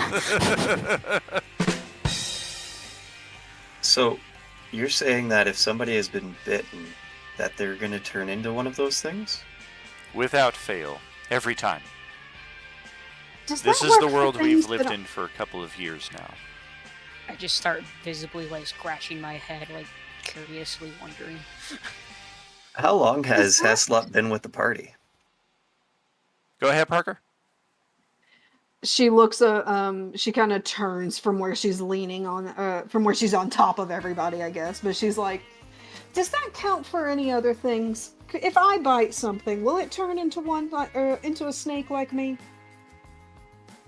Lovelar will hold out his hand for her to bite. I highly doubt that.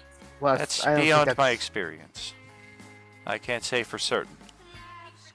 So I don't how think long that- has Heslop been with us? Altogether, like how many hours? Maybe like 6, 7 hours. So beyond the time that she said it takes for them to turn. Well, she said at most a day. Okay.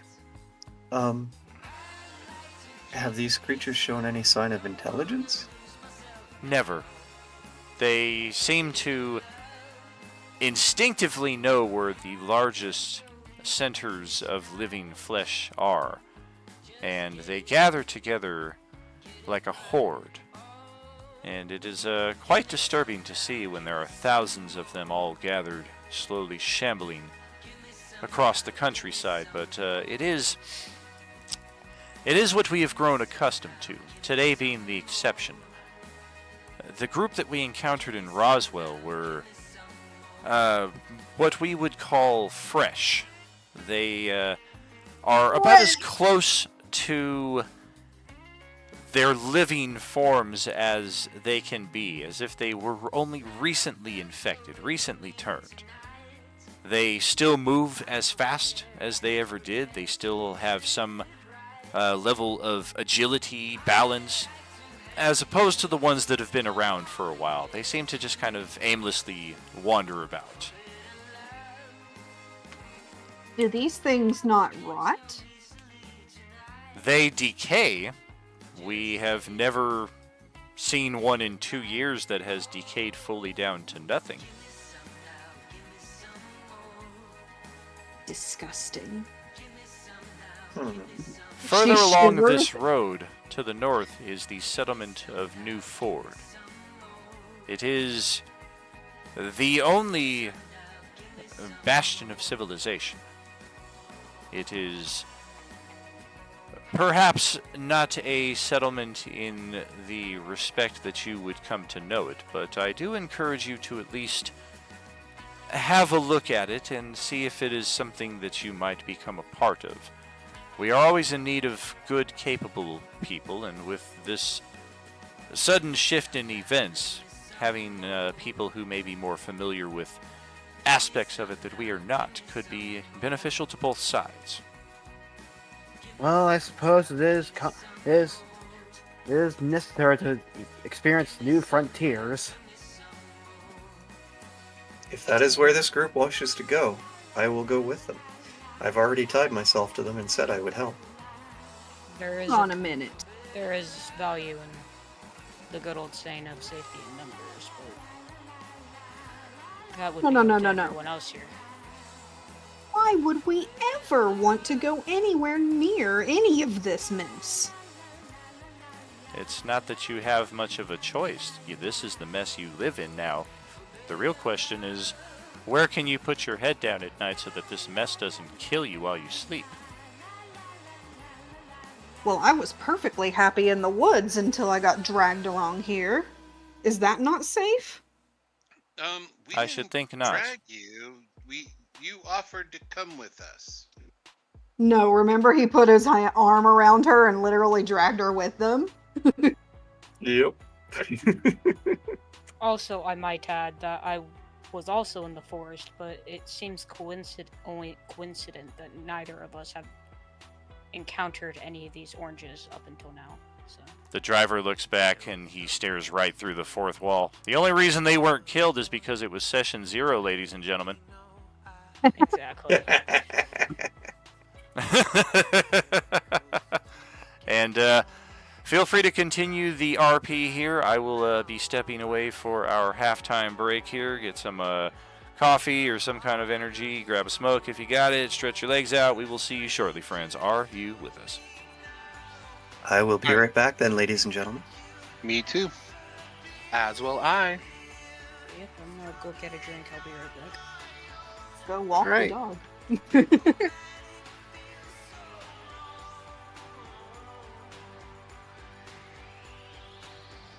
Now I spend my days looking back on life. It all makes sense. You met this other guy. All my assumptions prove to be right, but I'm trying to grasp you're on the other side.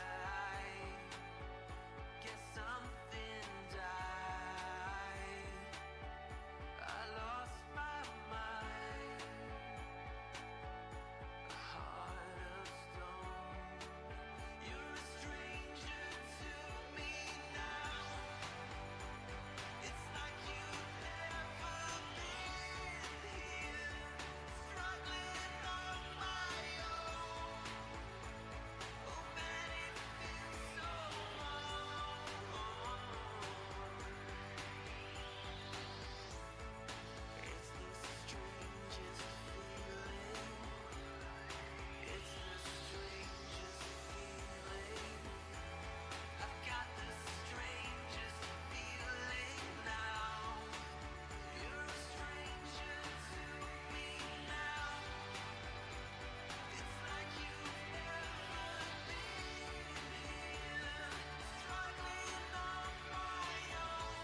I have returned.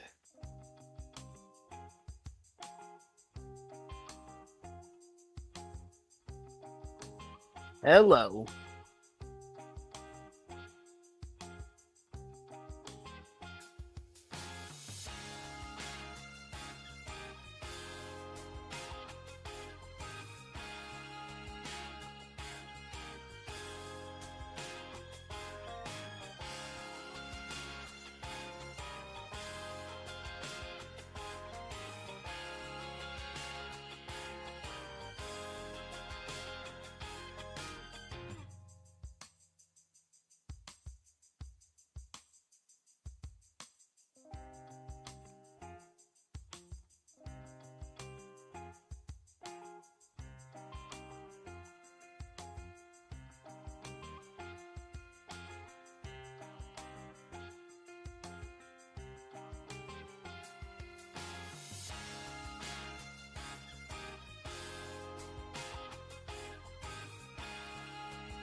Are you here, Parker?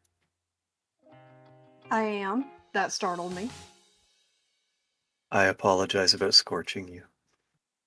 It is totally fine. Snakes like being warm. Oh, she was really warm. And again, totally deserve it. Well, if she likes being warm, she's gonna definitely like Xavier then because, well, he's pretty warm.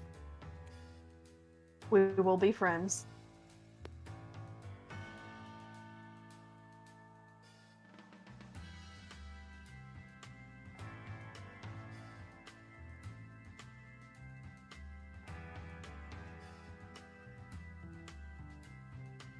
I highly recommend food, just at all times. Food is so good. Food is Food is wonderful. good, yes.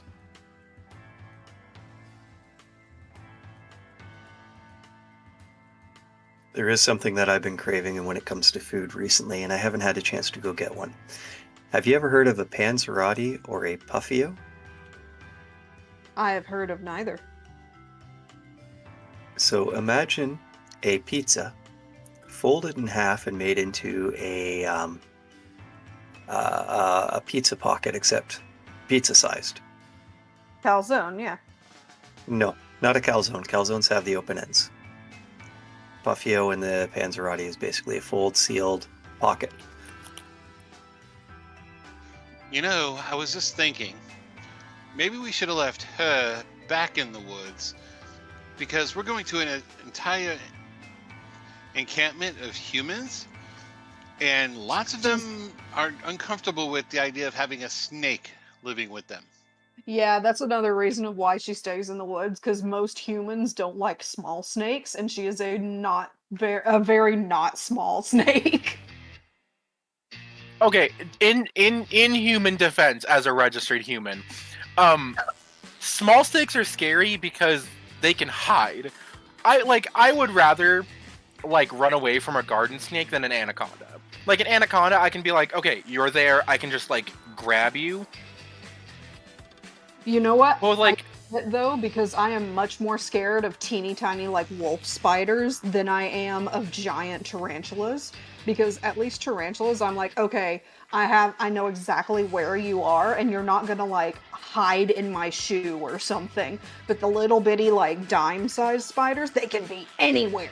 So I get it. I love No, the fact that you exactly. call a wolf spider teeny tiny. I've seen one the size of my hand before. In fact, I've touched one the size of my hand and flung it out into a river. That I have also seen a wolf spider the size of my hand, so I don't know where I got that from either. So. As someone with severe arachnophobia, absolutely not. Y'all are fucking crazy. I don't give a fuck. If I see a spider, it's on not for the spider, but for me. I'm killing myself. Yeah, That is hilarious. You would hate my computer room then, because it's down in a basement. and I have spiders that live around. They catch the flies for me. My And- partner is the same way. He like just lets Ya spiders nasty. live in his room. He has no problem with them, and I'm like, I would rather die. I'm not sleeping in this house. You nasty, you gross. That is unacceptable. Unacceptable feral behavior. I haven't seen man. the jumping spider in a while. He was around. Hey man, here. one of my favorite pets ever is a fucking spider. What the fuck are you talking about? I mean, okay, my arachnophobia is not bad when they're on the other side of a container. Like if they're on the other side of a pane of glass or something, I don't have a problem with them. But if there is nothing but air between me and them, I'm not happy. No. Oh If- hell if- no! It wasn't on the other side of the glass. My freaking spider would it would climb on my shoulders and shit, and was a tarantula. So. See, that's what I was saying a few minutes ago, that I don't have a problem with tarantulas because they're big and I know where they are. But if it's the really small ones, like the jumping spiders that are tiny, and I'm like, I don't know where you are. You could be like in my water bottle and I could accidentally drink you and things like that. Like, no, they freak me out. New fear fucking unlocked. I hate that. Do you I'm know the sorry. funniest part about that though is the jumping spiders? I'm not sure if you can see. I've got Lucas in my hand up here. But jumping spiders are actually one of the most harmless ones to humans, and they're actually very intelligent. They make great pets, and there's a video of a guy who's taught his jumping spider to fist bump him. Cool, they can be as intelligent as humans or beyond. I don't give a fuck. They're creepy, they're nasty. They are smart, and I know, like, logically, I know their benefit to the environment and how wonderful spiders are for the ecosystem, but they have too many legs and too many eyes, and it freaks me out when they move. Surprisingly, that's what people said to me about my rat when I had one. Rats are really More- cool. Rats are clean. Rats are awesome. I like rats. How many Rats legs are- did your rat Rats have that can't that kill was you. something they said to you? Oh no, I wasn't talking about the leg part. I was just talking about in general. Especially since rats are deceptively one of the most cleanest rodents like to exist. So, well, Just don't leave belly domesticated on ones, your- That is, but Just don't leave honey on your belly or they'll eat through your stomach. and the only time my rat ever bit me was because I forgot to feed it. You know what? Feed That's it in fair. the morning, that is. But I would also bite you in that situation. Like, I totally get it. look, that was a long night that I had. Okay. It was the first thought I had when you said you forgot to feed it. I was like, to what? Because my friend has a very, very large snake. Nah, that rat was cool. I would usually play D&D online or something like that, and I just let it out and just chill on my shoulder while I was playing D&D. My friend had a rat, and every time she had like 3 rats, but this one rat really liked me, and it would come up and it would like clean me, and it was like start grooming my fingers and everything, and it was adorable, and it made me so happy. I put sweet potato inside a paper towel tube and stuffed it with paper towel, and that was the best gift that rat ever got. It was so happy. My rat was literally content with just its cage and burying itself every 5 seconds. That's all the entertainment it needed. It would literally not use any of the toys that I bought it, like any of the wood sticks or any of the hoops and shit. I'm gonna go use the bathroom real quick.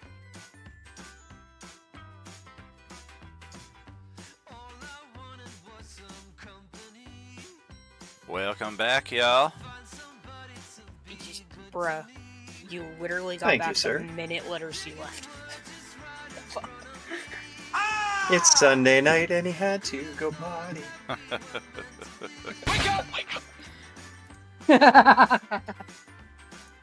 That used to be my alarm to get up to school. Hey, we ported that in specifically for Grant on Monday nights or Tuesday nights Yeah. as it is now because he was developing a habit of falling asleep during the last hour of this session. So I was like, let's put this in. If he still has his headset on, that's going to be a very, very nice I almost is choked on my hilarious. peanut butter cracker. That's my doggo barking at out there. Pop Lou, come here. Just a skinwalker. It's okay. No, no, no, probably. no, no, no, no. We don't refer to those. We don't summon them, okay?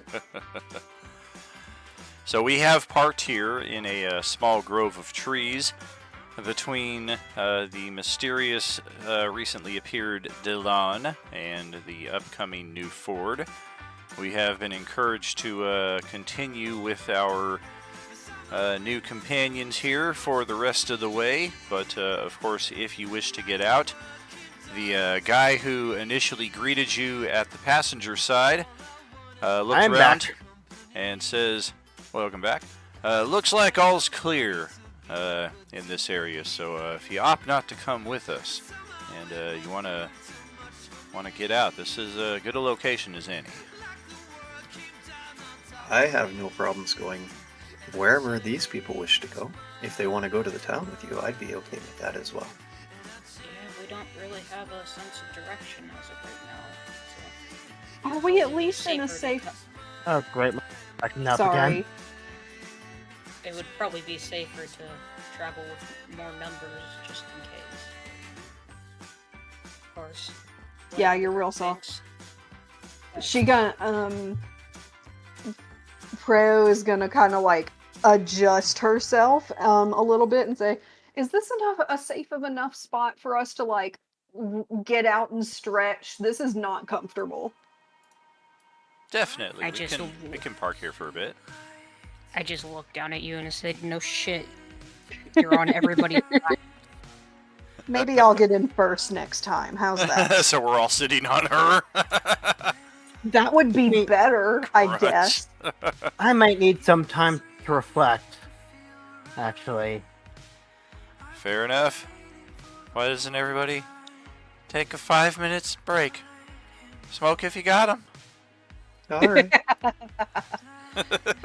She just like, As soon as she says the smoke, Whoa. if you got him, Xavier will like look at his shoulders, kind of touch his hair to make certain he's not smoking at the moment. just slowly like the tail just goes across everyone's lap as she like climbs out of the car. I'm not gonna go anywhere. I'm just gonna pull out my greatsword and just start sharpening it as it becomes a little bit more peaceful inside of the van. Looking at the woman who was talking to me about these guns. What can about her? Can you show me how those work? And I'll show you how my arcane powers work. Are your powers limited? No. I do have a bit of a shortage of ammunition right now, and these things make a lot of noise. I can show you the gist of it, but maybe without actually shooting one off. Okay, I can just show you my thing if you want. Rolla gets out of the van and just flies on top You know, of it. And just If you're in starts the back to of the van, don't offer to show people things without being more specific of what you're going to show them. We keep stepping on each other here as well in the voice chat. So if you hear somebody starting to go into something and you have something as well, let's wait for them to finish before we start something up new here, please and thank you. Rolla gets out of the van and then starts to fly up on top of it and just starts to reflect on the stuff that's been happening so far about being in a new world and whatnot. So Xavier will step out of the van, offer a hand to that lady to help her out. And he'll be like, well, here, let's use that tree stump over there as an example. Okay? She steps out, but does not accept the proffered hand. That's fine. So he points out a tree stump and he's like, okay, so say that's an enemy coming towards us, correct? And he just kind of like raises his hand, does a little flick with the wrist and everything else, and an eldritch blast will shoot out of his hand and hit the tree stump. Oh, Eldritch Blast. Yeah, everybody's got that. That's not that big of a deal. She's like, whoa!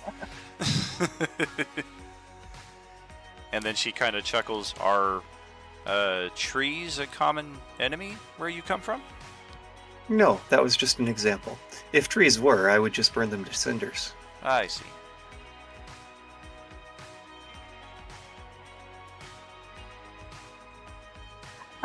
Can I, since I'm outside the vehicle, did I witness this? Yes. Can I play? Can I play? Let me try. Okay. Okay, that wasn't what I meant to do. I meant to... There we go, that's what I want to do. I wanted to cast one of my cantrips. I wanted to do Starburst. Okay. Are you casting it near any creatures who would need to make a save, or just kind of doing it for the visual display?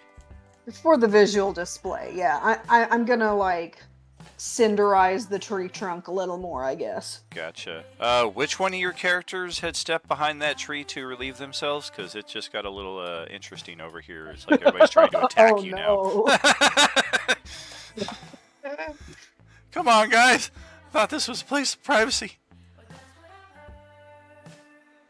As the privacy, as you're suddenly illuminated with, like, all of the light. Marcel that's chuckles. what I can take is Starburst? Nice. Marcel had created a prestidigitation illusion of an outhouse that somebody foolishly went into, and now they're discovering. That would be more like minor illusion, and I don't have that yet. Right, yeah, that's what So after some time spent here in break, some canteens are passed around. The water's definitely warmer than most of you are used to. Outside of the apocalyptic setting, they don't have any food, but after the break is over, they kind of look over at the rest of you. So what do you think? Are we continuing on without you, or do you want to check out where we come from? Well, I'm going to use prestidigitation to cool the water. And then... Beautiful. So it's nice, cool water. I don't... You know, it would be very interesting to go and see other people. However, what would your establishment think of people who look different, like my companions do? I just look at you and just say, you don't have to sugarcoat it. You can just... right. Rallis is just sadly looking at the sky while just going, sorry, Eric. Looks like I won't be able to make it back in time. It would certainly be a first.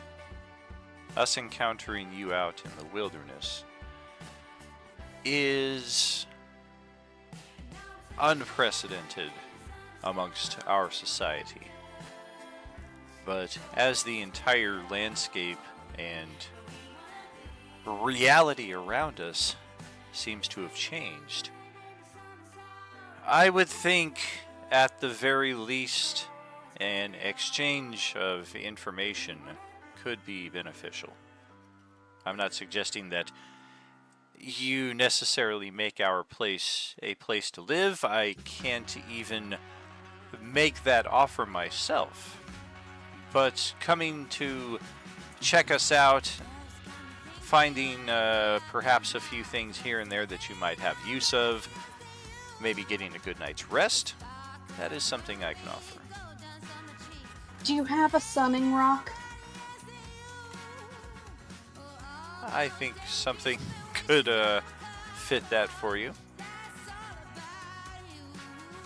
Well, they now hit- hear that. Sorry. Well, now I look at that. Civil rights has gone so far. We do appreciate the offer. So, guys, are we going with them? I wouldn't be opposed. I'm okay with joining them as long as everyone else is cool with it. If that's the case, Xavier will start climbing into the van again. Before he does, I'm gonna put my hand on his shoulder and say, no. I'm going first this time. You guys are not comfortable to be on top of. I'm already in the van, but I just walked to the end of the van and I'm like, do you want me to pull you in? I do Oh. appreciate the help, yes. I kind of Well- found the extra weight comfortable on my lap, but okay. Well, since I have nowhere else to go, and I guess I have to come with you guys. I'm sure I could get some marvelous stories from them. I look over at the furball, sorry, character name, shit, just, Lovelar. Lavar, thank you, sorry. I look over at Lavar and I just say, so are you in as well, or what do you say?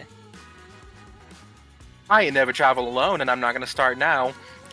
And he's gonna hop in and start helping you with Parker, pulling her in. Alright, get comfortable. Frala just suddenly just walks inside the van and just takes a seat.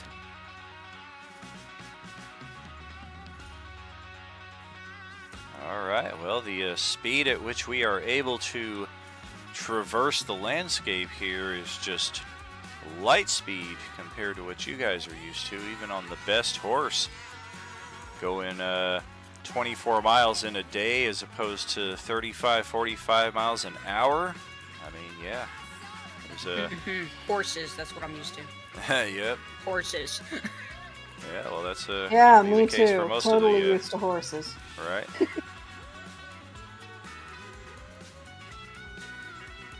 So, I do have a question as we're on our way to this destination of yours.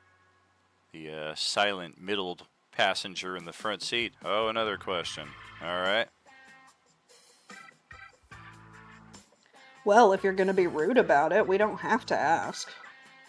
Oh, by all means. Look, we're very different from you, and most people don't handle different well. Why were you guys so chill about it?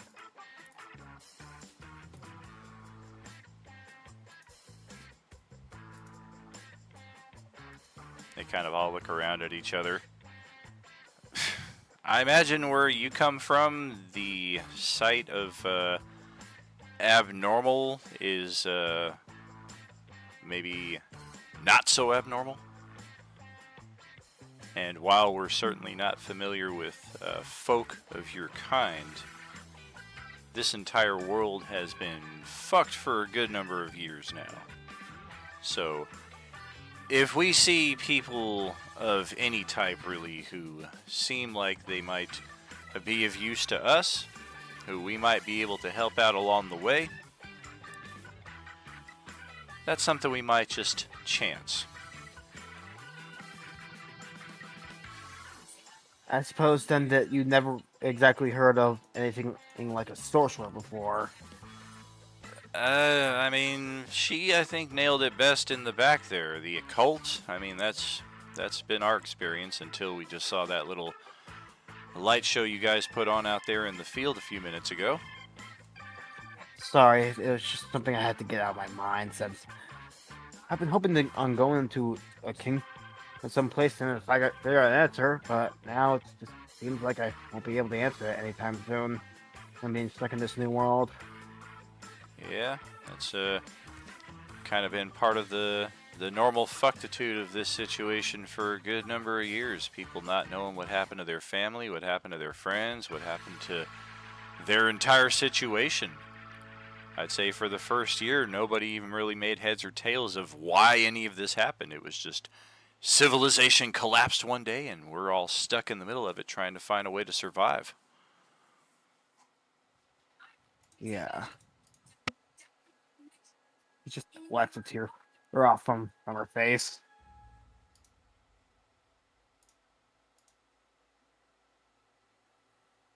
Where are y'all from, if you don't mind me asking before all of this? We were from Well, we come from all over. Most of us native to New Mexico. A few from Arizona. A couple Utah, Nevada. For by and large, though, the this community sprung forth from truth or consequences.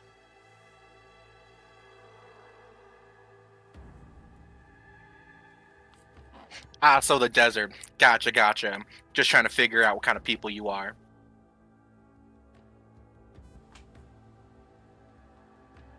Well, they're obviously human people. Let's try it now. Can you guys hear me now?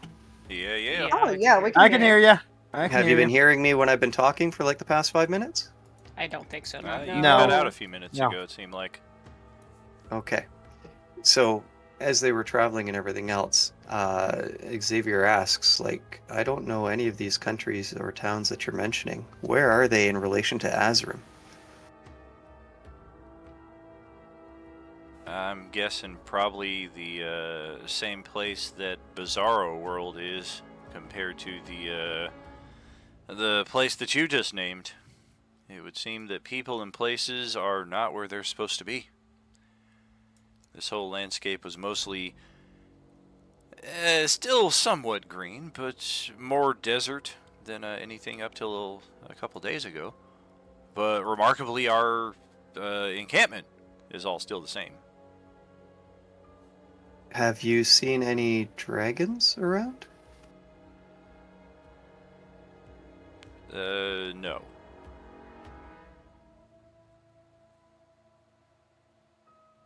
To that, Xavier kind of like sits back and looks perplexed and a little frustrated. If as soon as he says there's no dragons, Ballard just looks a little bit more relieved. I Well, keep just- seeing this weird Sith Lord guy running around, though. He's I don't fucking remind me. Wait. Roll if then they're- up. Sorry. It's fine. Rolla just upholds her sleeve, showing what looks to be a dragonish arm, and just stares at it for a minute after hearing about the dragons. Wait. If there are no dragons, then are there people like me?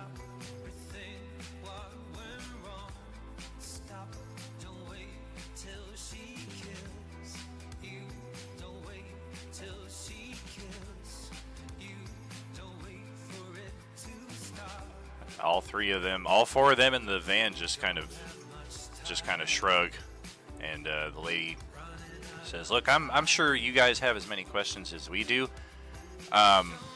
We are barely experts in the undead. We have no knowledge whatsoever of where you come from or what the situation might be or why you're here. All I can say is the situation is what it is, and there's no getting around it. You're just gonna have to find your way to your new normal." In Celestial, Xavier says, kind of like offering up a prayer to the angel, "Where is it that you have dropped me off at? I don't recognize any of these."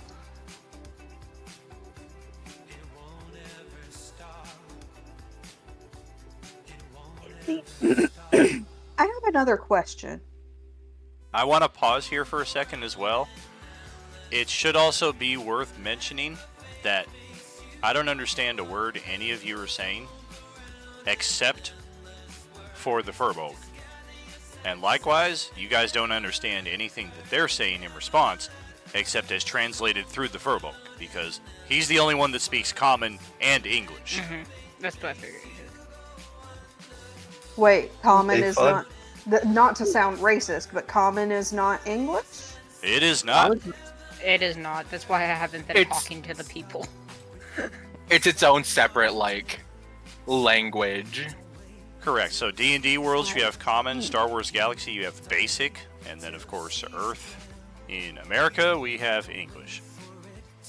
America! America.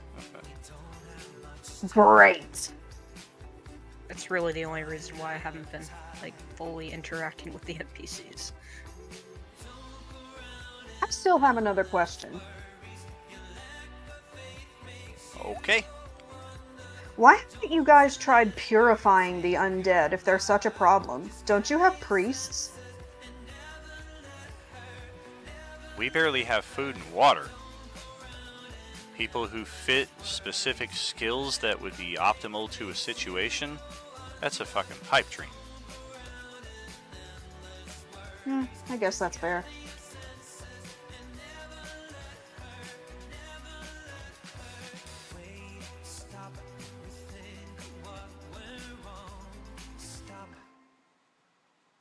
How long has this drive taken? We drove about 30-ish miles, so just under an hour, counting the break. So would that be enough to count as a short rest? It could if you wanted to take one. I wouldn't mind taking one while we're on the trip. Okay. That gets my spell back. Now, real quick, what are y'all gonna do when the gas runs out? What is gas? Like poison gas? Is there poison gas? Do we have to worry about that? As he like covers his mouth. He says that in complete English without translating. So, Okay. yeah.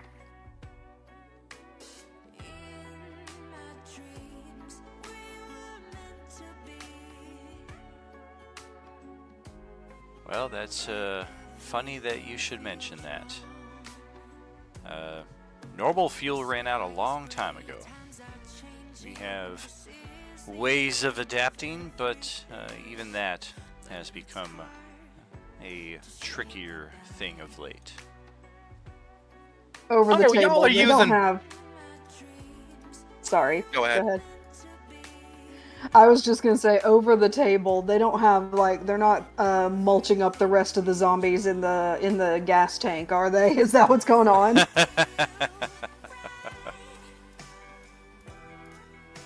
There's no evidence of that.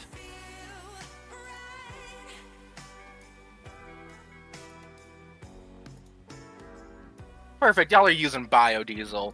I've been trying to protest for that stuff to be used a long time ago.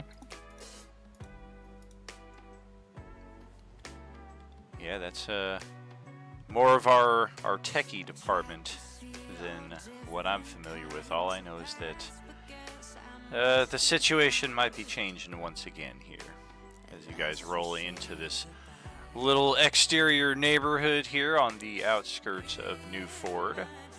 Looks like all of these houses have been thoroughly ransacked and in many cases burned down to the foundation.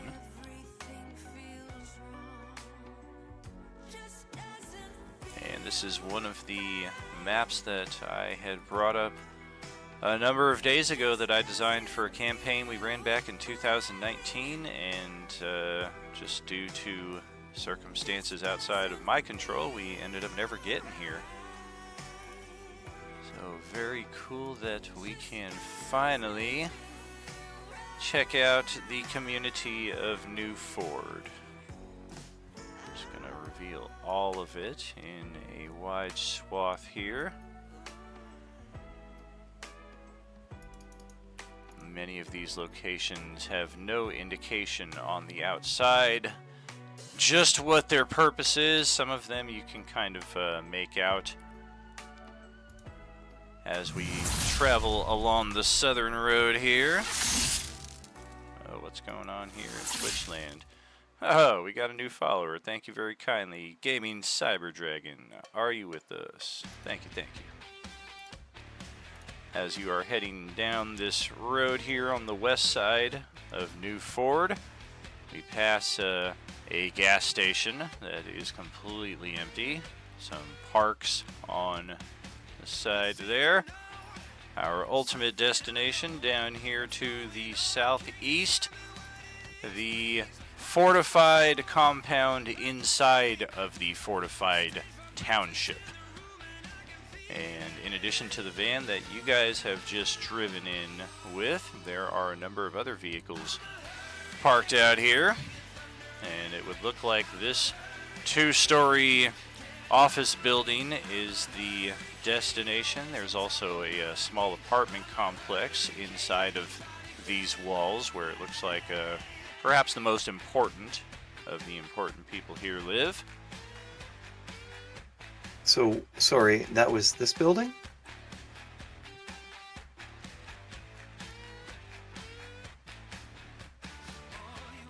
Oh, sorry. It was behind my character sheet. Gotcha. Gotcha. While apartments we over are here. driving around, do we see anybody like walking around or walking in the open? There are a few people walking around. They all appear to be in the same context as the companions you're with here, on sentry duty, you would guess. Do any of them like notice us specifically, or are we like in terms of You- like hidden it's- in the van? It's a closed van. They don't see. Okay, gotcha.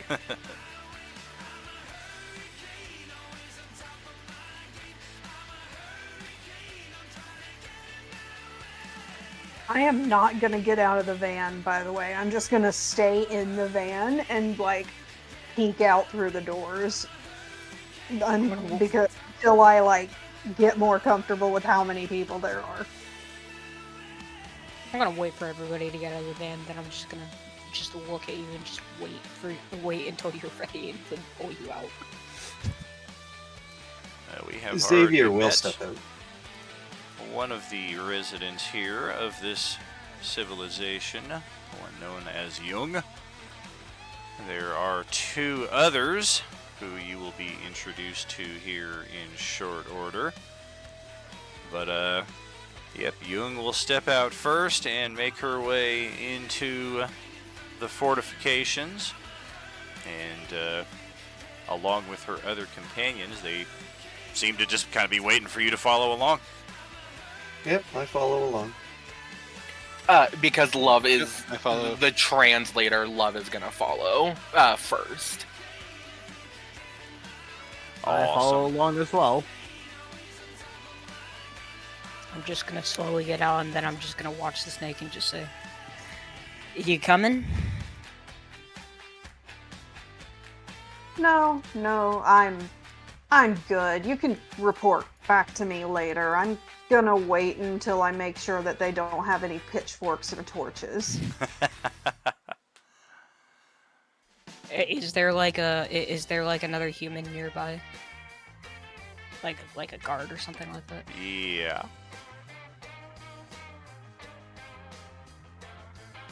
Did you just say Um, ye? I say yeah. Oh, you cut out before. You it did. You ended. cut out. You just Bullshit! like, Oh, Bullshit! all we heard was ye. we just heard ye. I'm just gonna look at Lovelar and I just say, "Hey, can you tell the guard to like watch the truck? The snake wants to stay behind." He nods and just calls over to the guard. He's like, "Hey, I have something really cool if you want to see it. Like, really cool. Say that. It will be mighty fine cool." The guard seems to be having trouble putting your accent together with your Furbolg incarnation. Math is not his strong suit, and you seem to have stunned him for the time being. Well, don't look like you got egg on your face. Come on over. And he is going to walk over, wrap his arms around the guard, and pull him over to the truck. Now, you seem like a snaky kind of guy. And he's kind of doing this also to, like, pin down his arms a little bit, just to make sure that, like, if he does go to attack, he can just be like, pull him away and go, nope. I see that rolling. Well, he takes one peek at what you guys got in the back of your van, and from clear across the settlement, our sentries clearly can hear.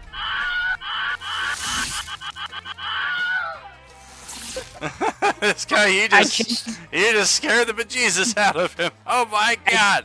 I just look up at Lovelar and I'm like, I said, tell him to watch it, not mortalize him. What's I can going on? very Marky? clearly tell screaming. I don't need to Marquee understand her Demon joining us language. here with a rate of 34. Holy moly guacamole. Goodness gracious, bodacious Ignatius. Thank you kindly. Happy Sunday to y'all. Hope you're having a good Oh night. gosh, there's so many. Are you Thank with you us? for the raid. Yeah, thank you, thank you. Yeah, that's the exact sound you hear echo across the entire. So, Well, now yeah. that wasn't very called for. It's like you ain't never seen a giant snake lady before. That was very rude. Then again, I suppose they haven't seen a bird person before either. Yeah, he was just kind of minding his own business, more focused on the people he knew doing their daily thing, coming back from sentry duty, and then all of a sudden one of them gets taken aside and, hey, come check out my giant 30-foot-long snake lady friend here. We were also literally told that they didn't know anything other than like humans. Yeah, very true. Very Hey, true. mister, you want to see my snake in the back of the van? PG-13. PG-13. That was PG-13. There's a giant snake in the back of the van. Until you get to the back of the van, rated R. If you want to edit that to boot, then we can call it PG-13. Little pig, little She's pig. basically- you know how they Let like me in. tie themselves into knots or whatever, and they like lump themselves on top of each other? She's just hiding under folds and folds of snake. She's curled herself in a ball and is hiding from the screaming. Well, he's not attacking, so I guess that's a start. Yeah. Yeah, he does eventually calm after a few moments and manages to stutter out a, what is that? What happened? Well, it's a giant snake. It's Kabashi. I have a name, you know. I'm easing him into it. Humans don't really like to be confronted with a lot of new information at once. The initial shock is fine, but this is a lot, even for us. Give us a second. Yeah, I suppose this is a lot for all of us. Okay, so now what you're gonna do is you're gonna look at me and take some deep breaths in and deep breaths out. And he's gonna like kind of guide the guard through like a few breathing exercises. He does his part to expedite that by grabbing a cigarette, and that contains its own deep breathing exercises. See, now it ain't so hard to calm down. Now, would you guys like to introduce yourselves? I'm just nameless guard 13 who had no part in this script until you dragged me in. The real NPCs are inside the building where the other party members went. Oh, so we're actual fourth walling. Okay.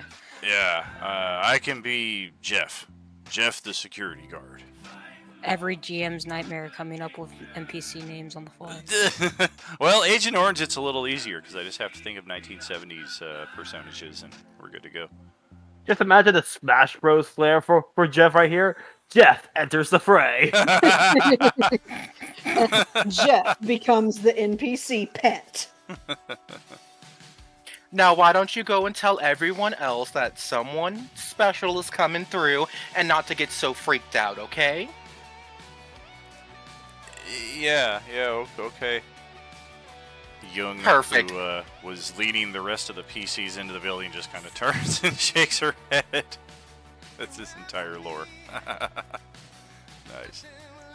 See now, Parker, that wasn't so bad. Come on. We let everyone know so you can come out now. She like slowly starts to make her way towards the edge of the door. By the way, my name is Preya.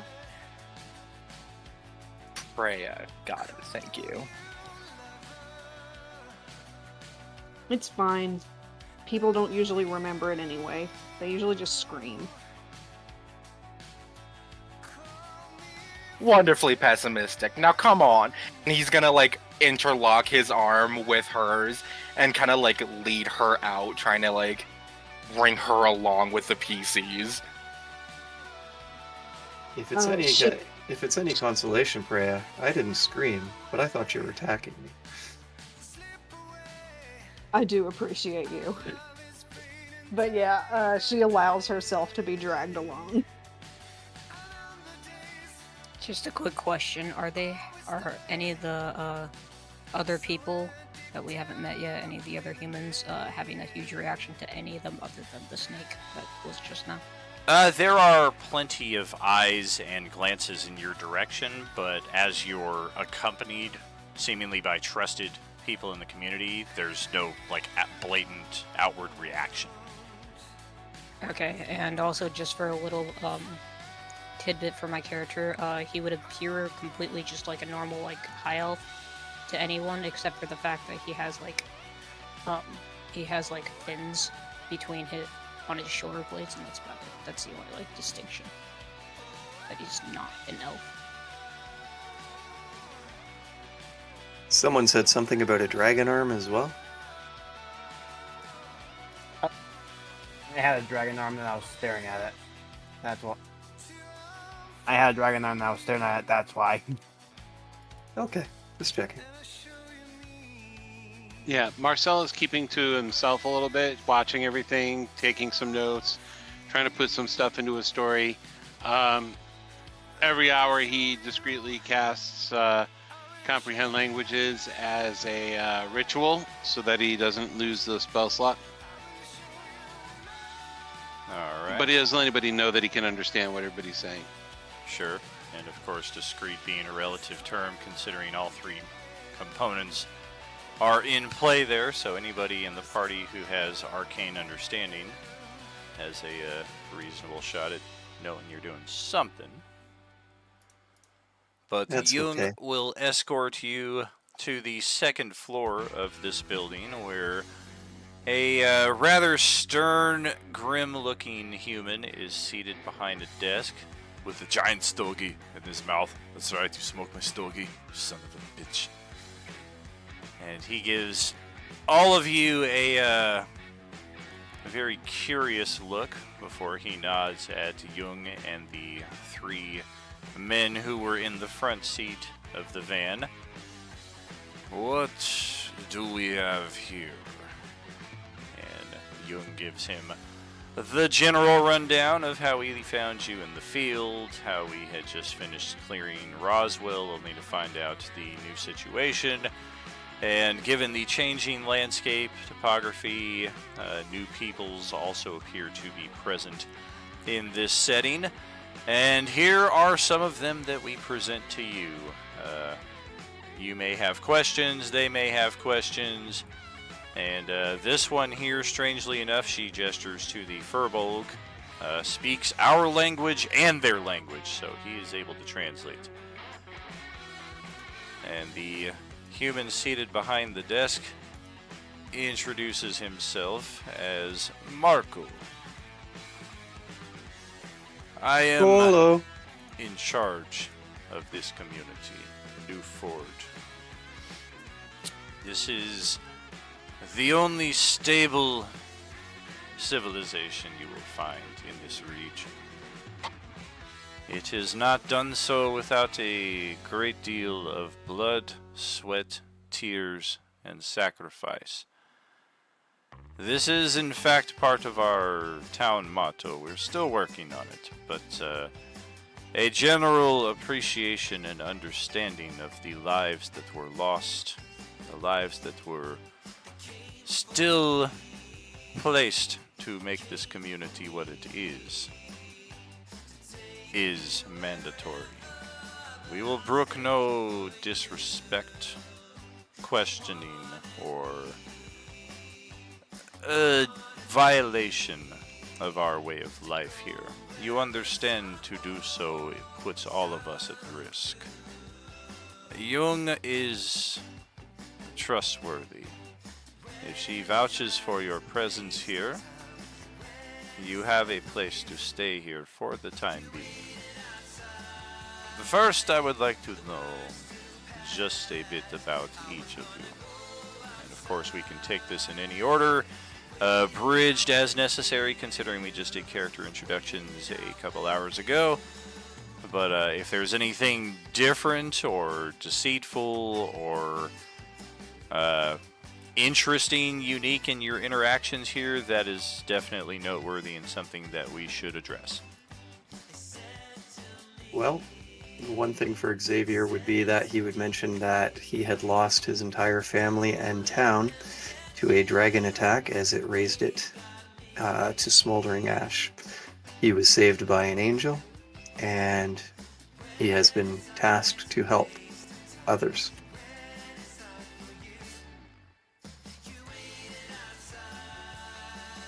Fuck it. Holder would essentially just tell his story, which is the fact that he's not from this world. Does not particularly know how he got here, but so that he's pretty much just knows what he's seen so far. He's not really accustomed to anything here, so everything is appreciated for help. Love is gonna casually mention that he's from Oregon. It's a long way away from, well, I suppose that's a relative term now, yes? But in the previous locale we found ourselves, Oregon, it's like 1,000 miles away. I Nothing. know.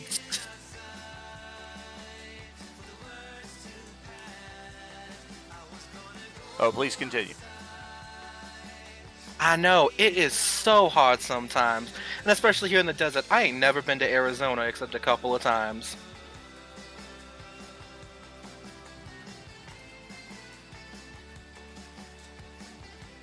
Marcel just basically gives a quick introduction.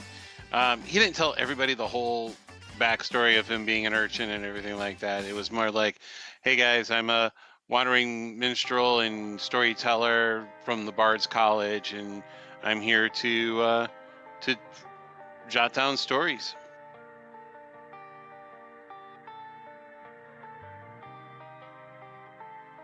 Freya is like wringing the very end of her tail between her hands as she looks around at all the people. And she's like, I don't want to be in the way.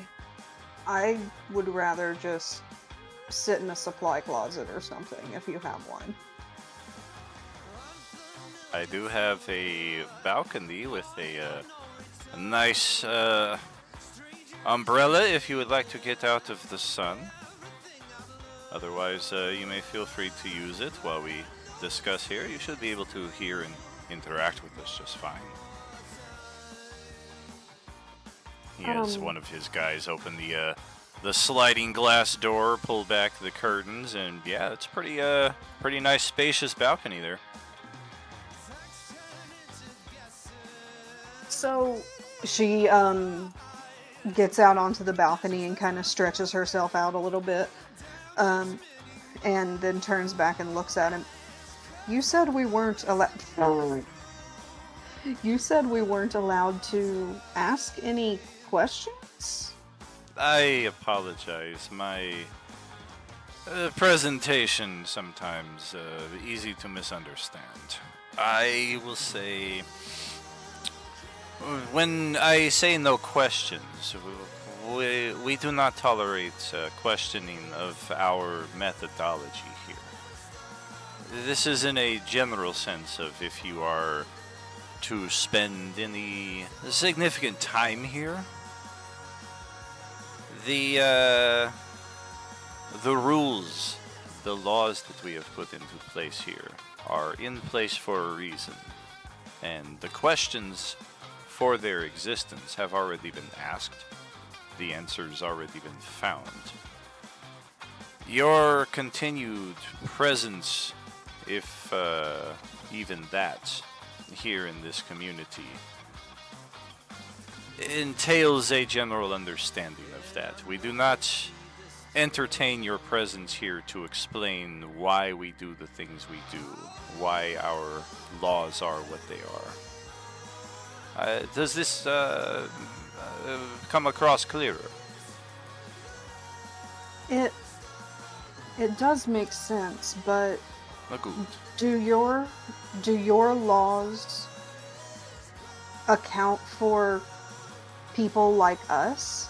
And Oh. she gestures at he laughs and he grabs a bottle of Jack Daniels from his table and has his tongueless companion named Tongue in Cheek grab some shot glasses and pass them around to any who are interested.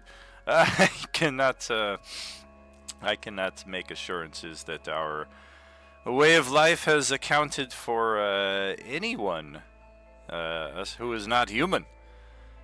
To our understanding, until a few days ago, there were only two. I mean, unless you count the animals, it was humans and the undead. That is everything. It seems now we have many more of the living sort to both decipher and possibly contend with. Resources, of course, being in high demand and ever so scarce in this day and age.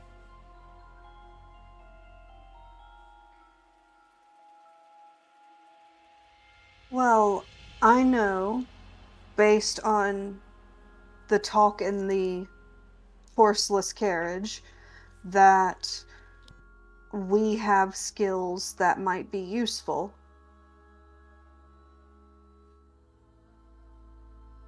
Xavier will accept one of the shot glasses if it's being handed around. Good, yes. Oh yeah, shots are offered to any who are interested. That would seem to be the face value of it, Marco responds. Just looking at you, and I speak to each of you, of course. Your equipment, your manner of confidence, the way you hold yourselves. You obviously are not, I was going to say American, but not even from Earth. You're not human, most of you. You might be human, but I'm not even sure about you. He looks over at Marcel. At that comment, Xavier just kind of looks over at his skin. Right? Yeah, he doesn't even consider you. He's like, yeah, you obviously had a bad trip at Burning Man, but Most of us here aren't really that human, really. yeah, some of you are even pushing the humanoid definition. I'm probably Love the looks I'm, absolutely offended at not being called human. I'm probably the closest to human, and I look more elf than human. So Well, Yeah, I don't know, definitely. because Xavier looks like a burnt human.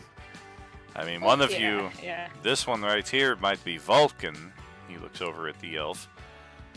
But regardless, there will be much to learn, to decipher over the coming weeks between everyone, I imagine.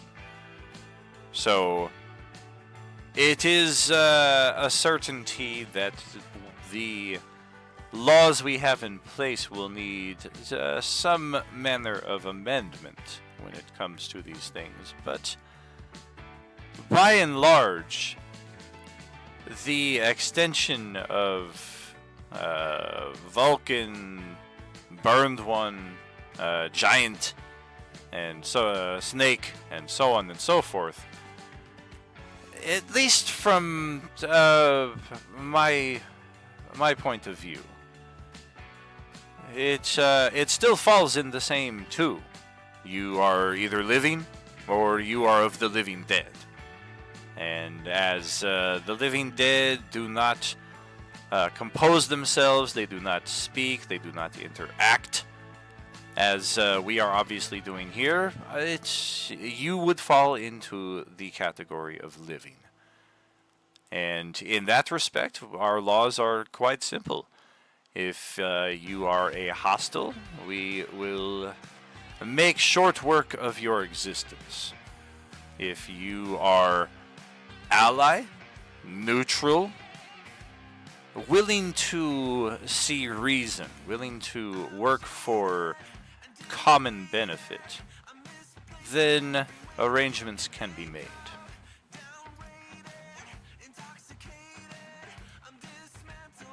Xavier nods when the translation comes through. Of course, sounds reasonable.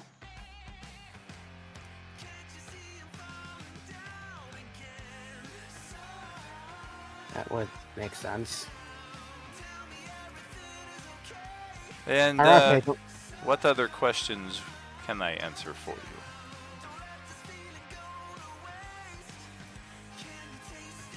What can we do for you? Ah, this is my type of question. Yes, yes, direct, direct to the point. He gestures around at his parking lot of armored trucks. All of them definitely jury-rigged. They just took existing trucks and welded some armor plating onto them. They've welded some weapon mounts onto some of them, so some of these guys that are carrying some of the heavier artillery have a place to mount that when they are riding in the vehicles. And he just kind of shakes his head, takes another shot. This time, Chivas Regal took another shot at Chivas Regal. And I'm gonna quit that job.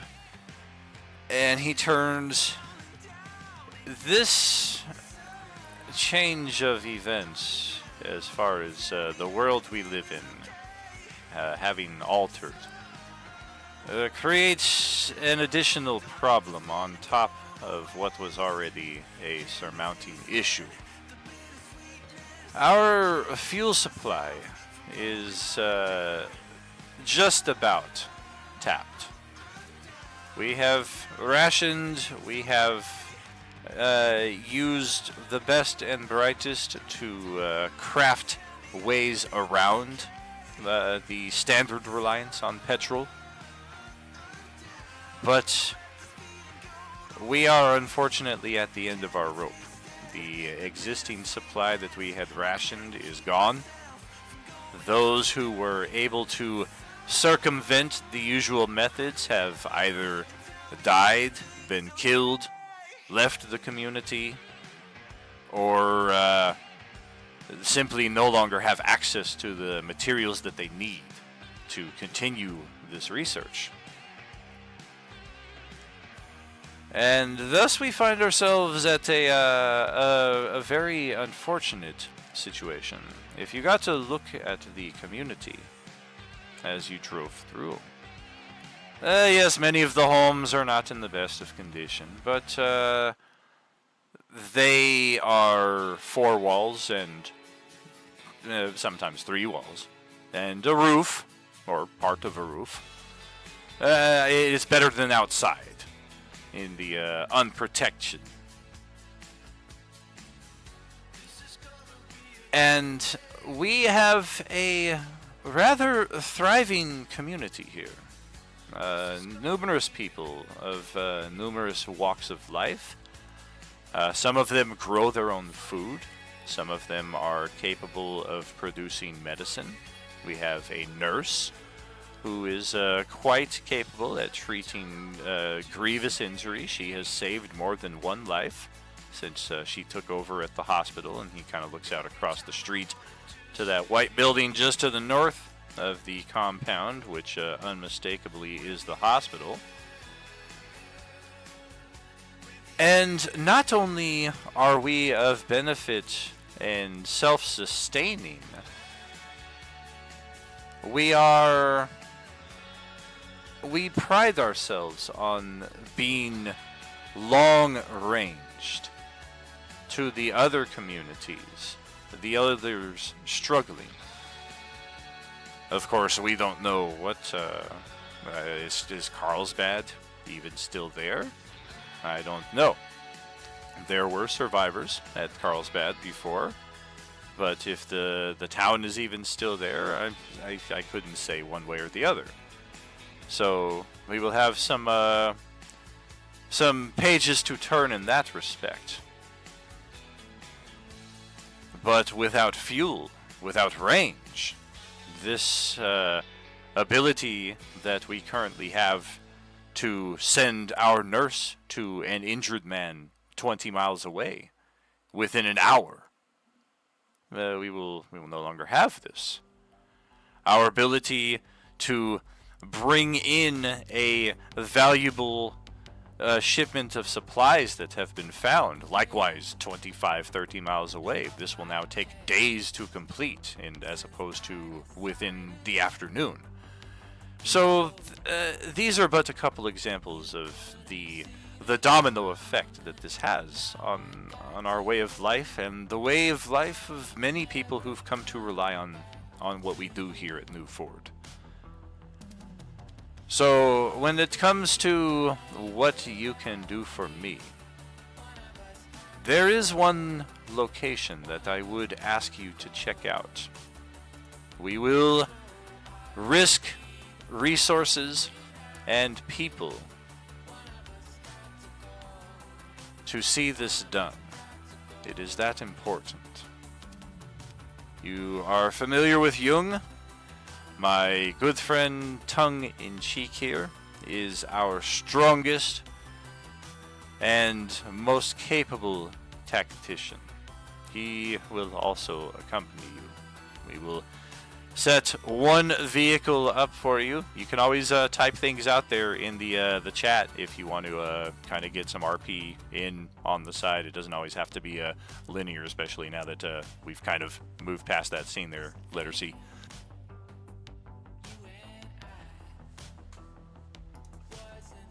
There was a city on the river named Laughlin. It's quite a distance away. Will take you most of the day in the vehicle. But in this city, there was a casino, the Riverside Casino, where a group of survivors had, for many years, created a sustaining community not dissimilar from ours. It is possible that they are still operational, and if they are, I would like you to be that olive branch that will possibly get them on the same page with this new reality that we all share. You may be the first of your kind that they come into contact with, but with a couple accompanying you who they may be more familiar with. This will hopefully bridge that gap and put any initial anxieties to rest. If the casino and its people are still in business, despite the distance, they were known to have a capable scientist who created his own fuel, I believe, from corn, of all things. If they are still operational, as I say, despite the distance, we may be able to make this work. And if this is something that you will do for me, I would be most grateful, and there are many things I would be able to do for you.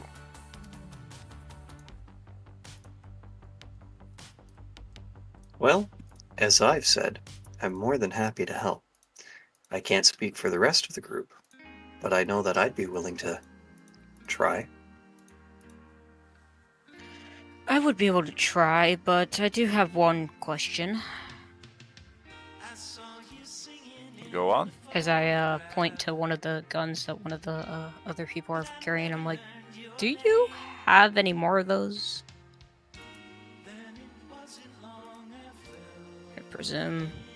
You're talking about the gun? Yeah. We have a few extra in inventory. We are not in the habit of passing them out on first meeting, circumstances aside. I do find sympathy with that, but if we are to be leading out here, I don't want to be caught unprepared if we find out that there are more of these undead. He looks at the giant sword on your back and the other weapons that you're carrying. I'm carrying 2 weapons, my guy. I presume that, I see javelin, dagger, and greatsword. But, okay, 3. But yeah. I presume the weapons that you carry are ones you are more familiar with. This is not from a place of greed and hoarding. These are dangerous weapons and not fit for the untrained. Nor are we in a position where we have time to conduct the proper training while our fuel shortage is in the red.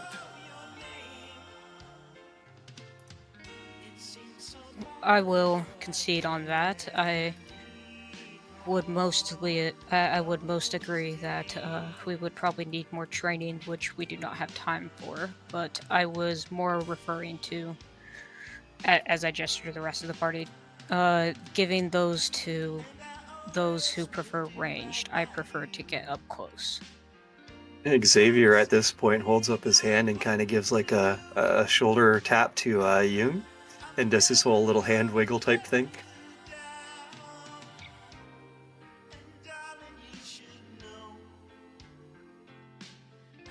I mean, you're casting a spell? No, just a reminder. He doesn't need a gun because he's basically one himself. Sure.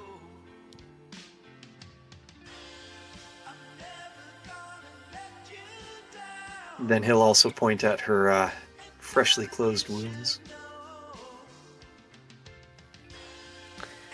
Rala would nod somberly, still figuring out what's happened and whatnot.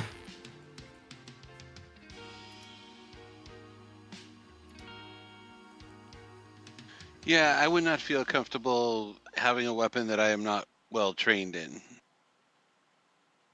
Oh yeah, definitely you would know that you're not going to have your proficiency modifier added to any of that. Let me see if this works now. Been trying to add this in, but the API script has not been working for us very well. Keeps getting shut down, but brilliant. All right.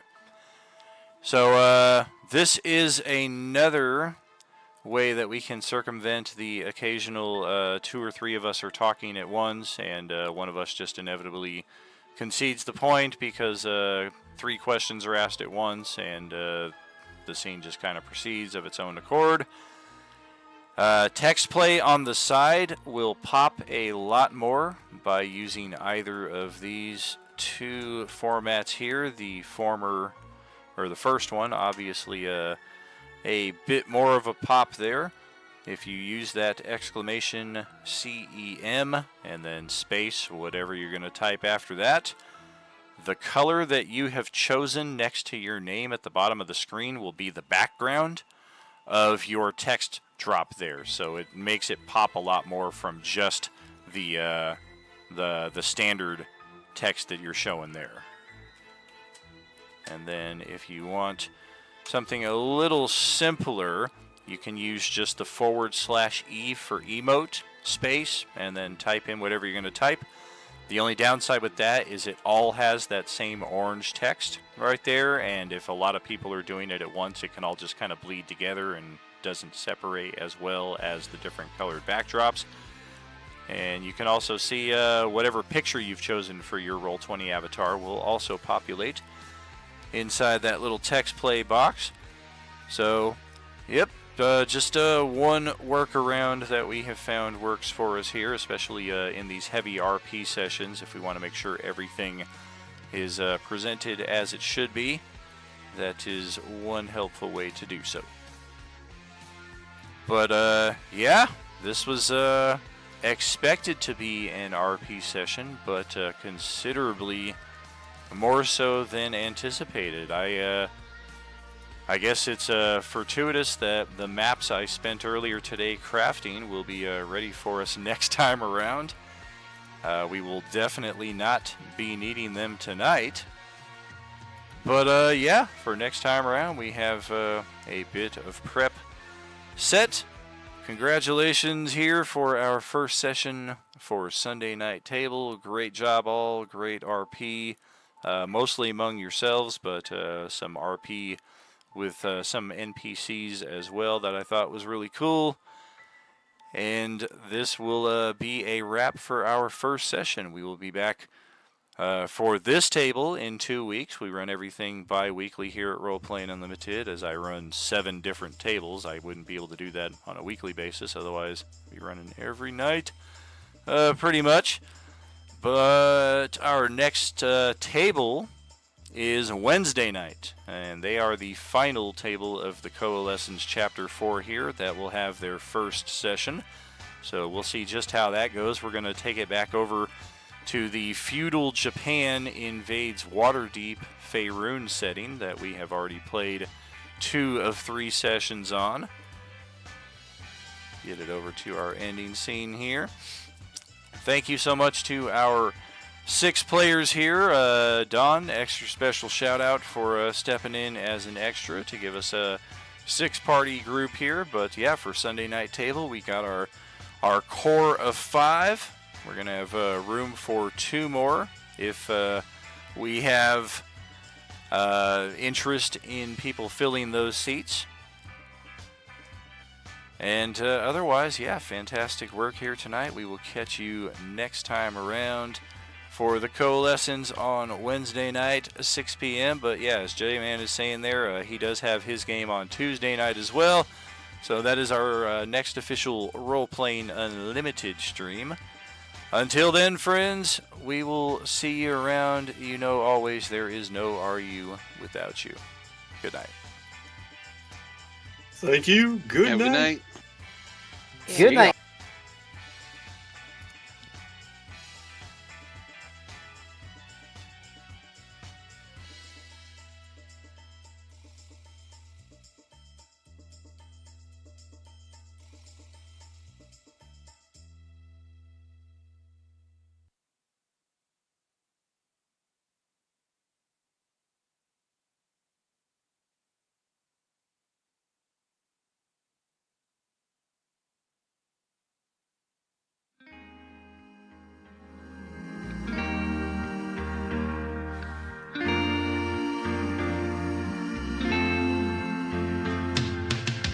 I saw you singing in a photograph,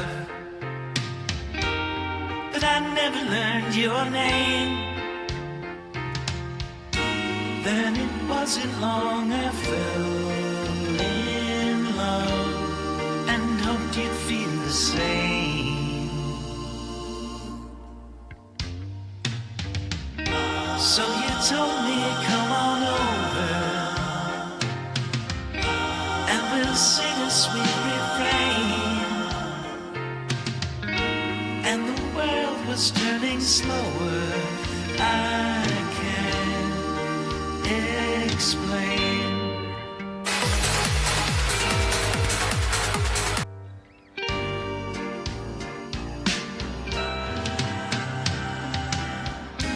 And I always will do right by you. Not a single thing I wouldn't do. I'm never gonna let you down. And darling, you should know, as long as we keep turning round, I'll never let you go.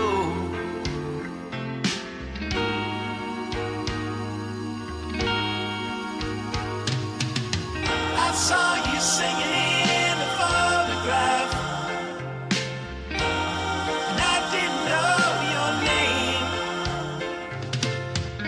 It seems so long ago, I can't recall.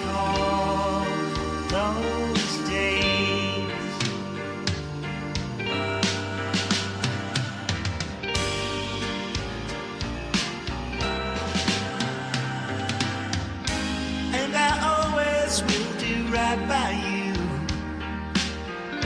Not a single thing I wouldn't do.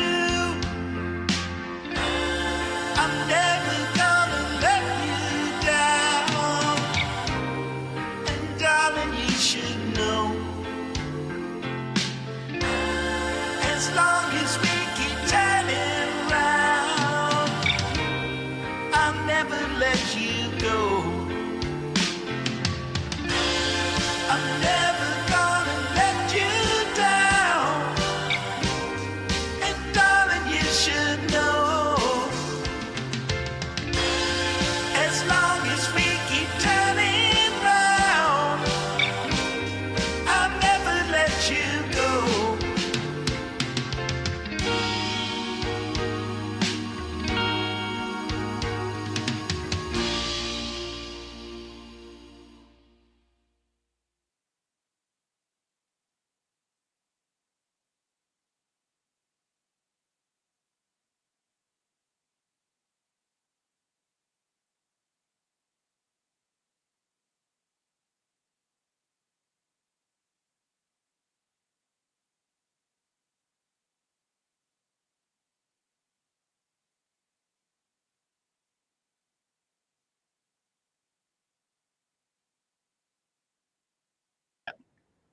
That's Because it's that's in my question. shield right He's now. in the Saladin shield. Characters partially within the affected area ignore this effect and draw line of sight as normal. Okay. Shouldn't it take partial damage for that one, or am I thinking the other? You're thinking the other one. It takes 2 damage every time it starts its turn there. Okay. So Reaper, I that think it's heat is also for what it's worth, 18's gonna hit. Yeah. or burn rather. oh yeah, good call. I added the damage. I forgot to add.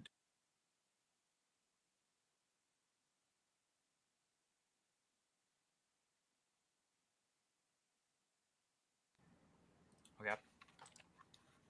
Down to 8. But I still have armor 10. No, I'm at armor 12 because I still took damage. I don't pop, but that's enough to get up to armor 12.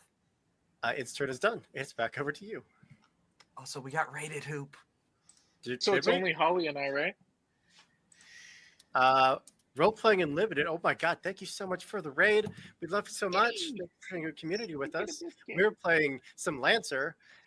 We are doing a ultra behemoth fight, an unfair stacked fight against the pilots, but they are holding their own. We shall hold the line. For none may survive Kay's sting. We have Duke and Bad He's Blood dead. left. Kay's not. Kay's not wait, hold dead. Oh, good. The damage it just dealt to me, wait, I'm so sorry. What type of damage was that? Oh wait, honey, it bypassed all damage reduction. Never mind. Because I had the resistance to kinetic. Yeah. My bad. So Are you Duke good? or Bad Never mind. Blood?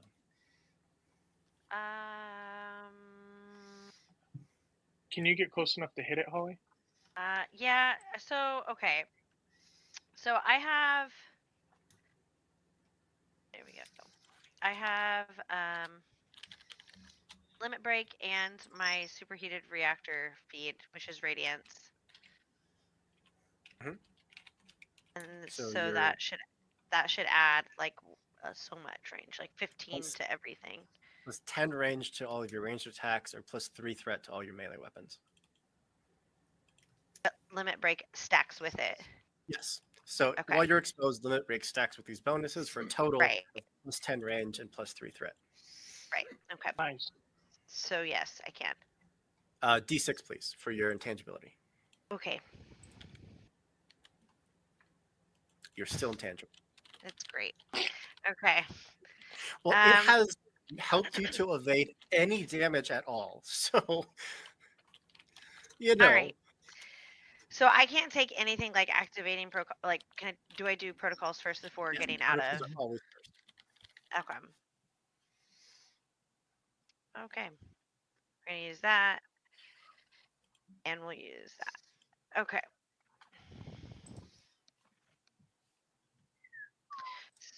So, okay. What I will do then is I can I need move that in the just future. I can move, right? Yes, I Mhm. can. And I should be okay. Okay. Okay, cool.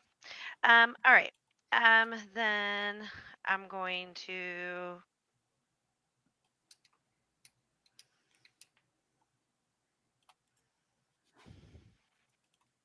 You're within range of the Annihilator.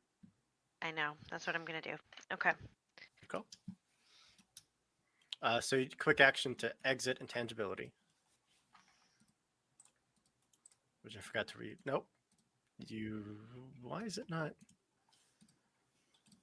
Where I live now. Oh, weird. It came off it. Yeah. To make your shot. Okay. And so I have a leadership die. What can I use that for again? You can add it to the attack roll or damage roll. I have to decide now.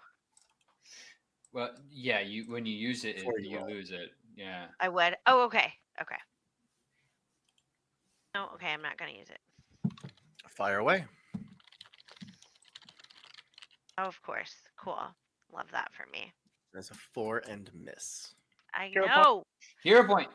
Okay. I will re-roll it. Because it's not a D6. Blair, I hope you know that your hero points are saving their lives. Yes, that's the whole point. Okay, there we go. That Yay. hits Oh, my brother, sing with me.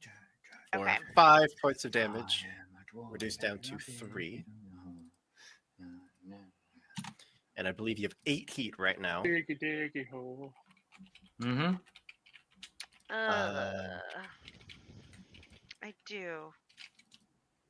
So it's going to take that burn up to 10. And he's going to take that extra damage. He is very, very hurt. Okay. With heat, what classifies you as in the danger zone? Half Over normal. half, yeah. Oh, okay, cool. Okay. Okay. So you moved, you did both your quick actions. You could overcharge if you'd like to do another quick action. Yeah, I do, and I'm gonna disappear again. All right, so click the dice to roll your overcharge. It's okay. You're going to structure, or you're going to stress. Hmm. Because the only damage that's happened is damage you've done to yourself. Hey. So then do I just roll what popped up? Yep, 2d6s? Jesus. Okay, cool, I guess. you're exposed. Doesn't matter. I'm already exposed. And you don't cascade. So you're fine, and you are now intangible. Yay! It is back to me. We're going to go with the big guy, who is going to take 2 more burn. And take 2 damage. How's he looking? Awful. Both of you are still in range, so we're Fuck him gonna up. tippy tap away.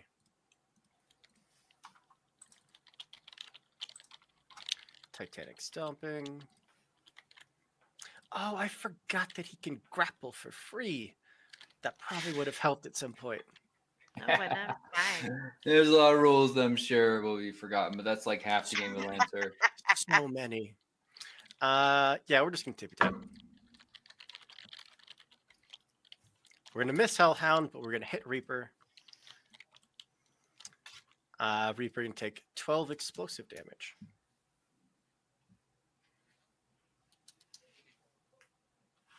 I'm not gonna I lie. I mitigate feel like all of it. You're at I had 12 armor? 12. I'm at 12 armor. How dare And that's you? not enough to pop. How dare you? Listen, love this game. I've been This so thing is- particular, and I think I've been doing a good job tracking armor for a system that does not somehow have armor tracking inside of it, which is a little weird for such a core feature of a frame. But I'm at armor 12, and I'm like that close to bursting. Engineering save is a success, thankfully. Its burn is gone. Damn it. Its All turn is right. done. That makes Duke, it my over turn to on you. the last one. Yeah. Okay, cool. So I am now in the regular realm of resistance. So, or like of existence. I'll pop back in and start looking at like, whoa, where the fuck did everybody go? Like, Just oh see, shit! He's like, it looks Feel super us. fucked up, right? Uh-huh. Like, yeah, I'm gonna make you go away, dude. You look scary, and he's gonna do a lot of shit. So I'm gonna use my protocol that gives me +1 action for my first attack roll this turn, but +1 difficulty on all other attacks rolled. And then I'm gonna activate my crack shot steady aim. So I'm immobilized. I gain a +1 accuracy on all attacks I make with rifles. Once per round, when steadying your aim and making a ranged attack with a rifle, you can attempt to hit a weak point, gain +1 difficulty in the roll, and do bonus 1d6 damage on a critical hit. So I'm going to do that as well. Those are all protocols. Mhm. I'm going to use one of my quick actions to activate kill shot, so I get a +5 to the roll. So I have +5, +1 accuracy, and I'm in the danger zone, so I'll do 2 heat on hit and got 1d6 energy damage. So I'm doing 4d6 +7 You got it. with this shot. And I'm gonna shoot him. So I have Shoot away. 2. How do I add 2 Oh, here we go. So I'm gonna add 2 accuracy. Oh, it doesn't let me add 2. Whatever, it doesn't matter because I would just do 2 and then 1. So roll. Absolutely Let's a hit. go. So that's Absolutely a crit. 13. So it's a crit. Okay. Because I crit, I am going to. Oh, it has to pass a hull save. Oh, so you have an additional 2d6 damage to tack on. Yep. 20. That's fine. Oh, it's gonna pass. Okay, cool. So 2d6 is the overpowered caliber and nuke cav.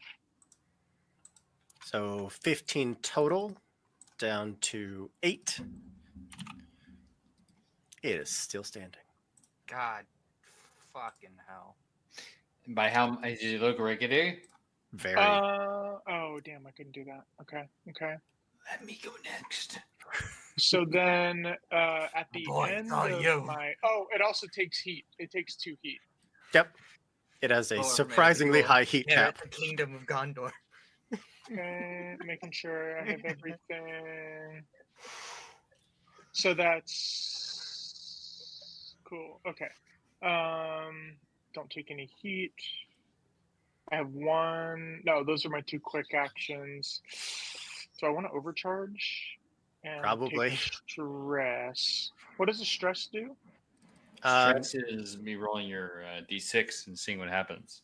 It's the first stress you lose. Nothing bad can happen. Okay.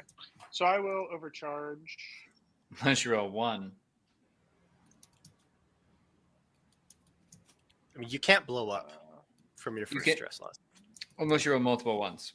Yeah, but on your first stress, So you then can't what do roll I- more than 1. Oh, roll?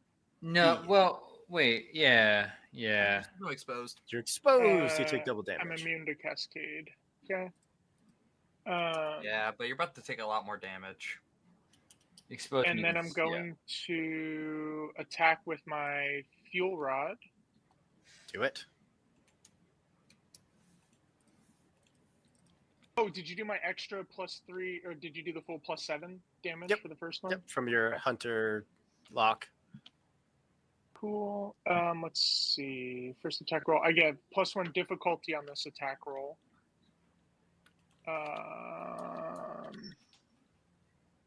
But then it's not a rifle. Okay, yeah. So No. +1 difficulty on this attack roll. Where's my thingy? Roll +1 difficulty. Roll. Absolutely hits Perfect. for 2 points of damage. And then that reduces my heat by 4. You love to see it. And then at the end of my turn, I get my free action. Fire. And I hit it with my auto gun. It's also inaccurate. Pew, pew, pew, pew. Doesn't matter. Evasion 6 is real hard to miss. For another point of damage. Perfect. And then I think that is everything. Okay. Turn's done. How fucked up does this thing look? Very. Very. Let me at him. Question. Uh-huh. Because you get to go. Is it our turn again? That's the end of the round. So that. Well, what does no, that wait. But according to Tom Lancer, you get to go, don't you? I do get to go. I dare not interrupt whatever is happening on James's screen Okay, and go what ahead. is happening in No, Rules wait. of Something's Combat. happening on my screen. No, Round 6? never. No. Okay, thank God. I was really worried that I was getting blocked off, and like, Hey, look, just stay where you are. okay. We are going to. I don't know tippy-tap what stop. you're seeing. I just see my Tippy room. tap toeing going on. We're tippy tapping. We don't interrupt the tippy tapping. You don't have to though. I'm going to miss Reaper again, but Hellhound and Duke are both going to get hit. Hellhound, you'll take 5 explosive damage. Duke, you will take 24 explosive damage. 3, You're exposed. You take double damage. 2. I take no damage. I was already factoring in your armor and your resistance. Oh, okay, good. I was like, then I take no damage. Yeah, you take 5. Duke takes 24. And is just impaired. Cool. Its turn is done. Cool. It's back over to you. I ask you all of this. Sorry, you are muted currently. Yeah, I'm back into invincible space whenever I take a point of structure. Oh, you're So now that's done. You're intangible. Not even Go- intangible. I can't be hit by things that are intangible either. Oh, hell yeah. Nice. Okay. So question, can I do a silly, goofy move?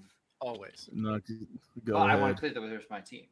No, they don't get a say. You know what? Because I'm at 3d6 damage, and if I fire my apocalypse now, it will become shredded and stunned. So go ahead. Sir K charges to be adjacent to the mech here and attempts a jockey maneuver. Which means you need to make a hull check against a d20 plus my grit. D20 plus 5. 17. 17 for me. 12. Jump on its back. No fucking way, dude. This thing's a behemoth, and you're a human. I jockey it nonetheless, for that is what Excalibur demands. That being said, hi. Do I get the sense this thing has enough armor